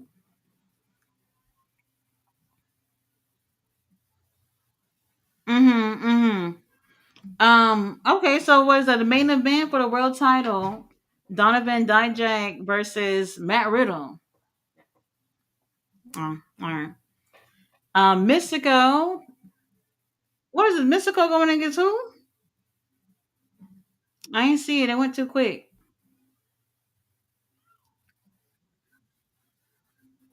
Mm-hmm. Mm-hmm. Oh, the chat is subscriber mode only? I thought I was subscribed. I'm subscribed to them. How come I can't comment? I don't know. I don't know. Well, I do appreciate y'all rocking with me because this was a pretty good show. What was it? Like 3.5 hours? Holy shit. I was about to say 2.5 hours, but I guess not. That 3 hour mark for a pay-per-view is just fine. Like anything 3 hour, 3.5 hours is still okay. They did fine. They did fine. Roberta said good for him. Said Tati, you like bodies Hammerstone on MLW right now versus Kojima. Hammerstone, he's okay.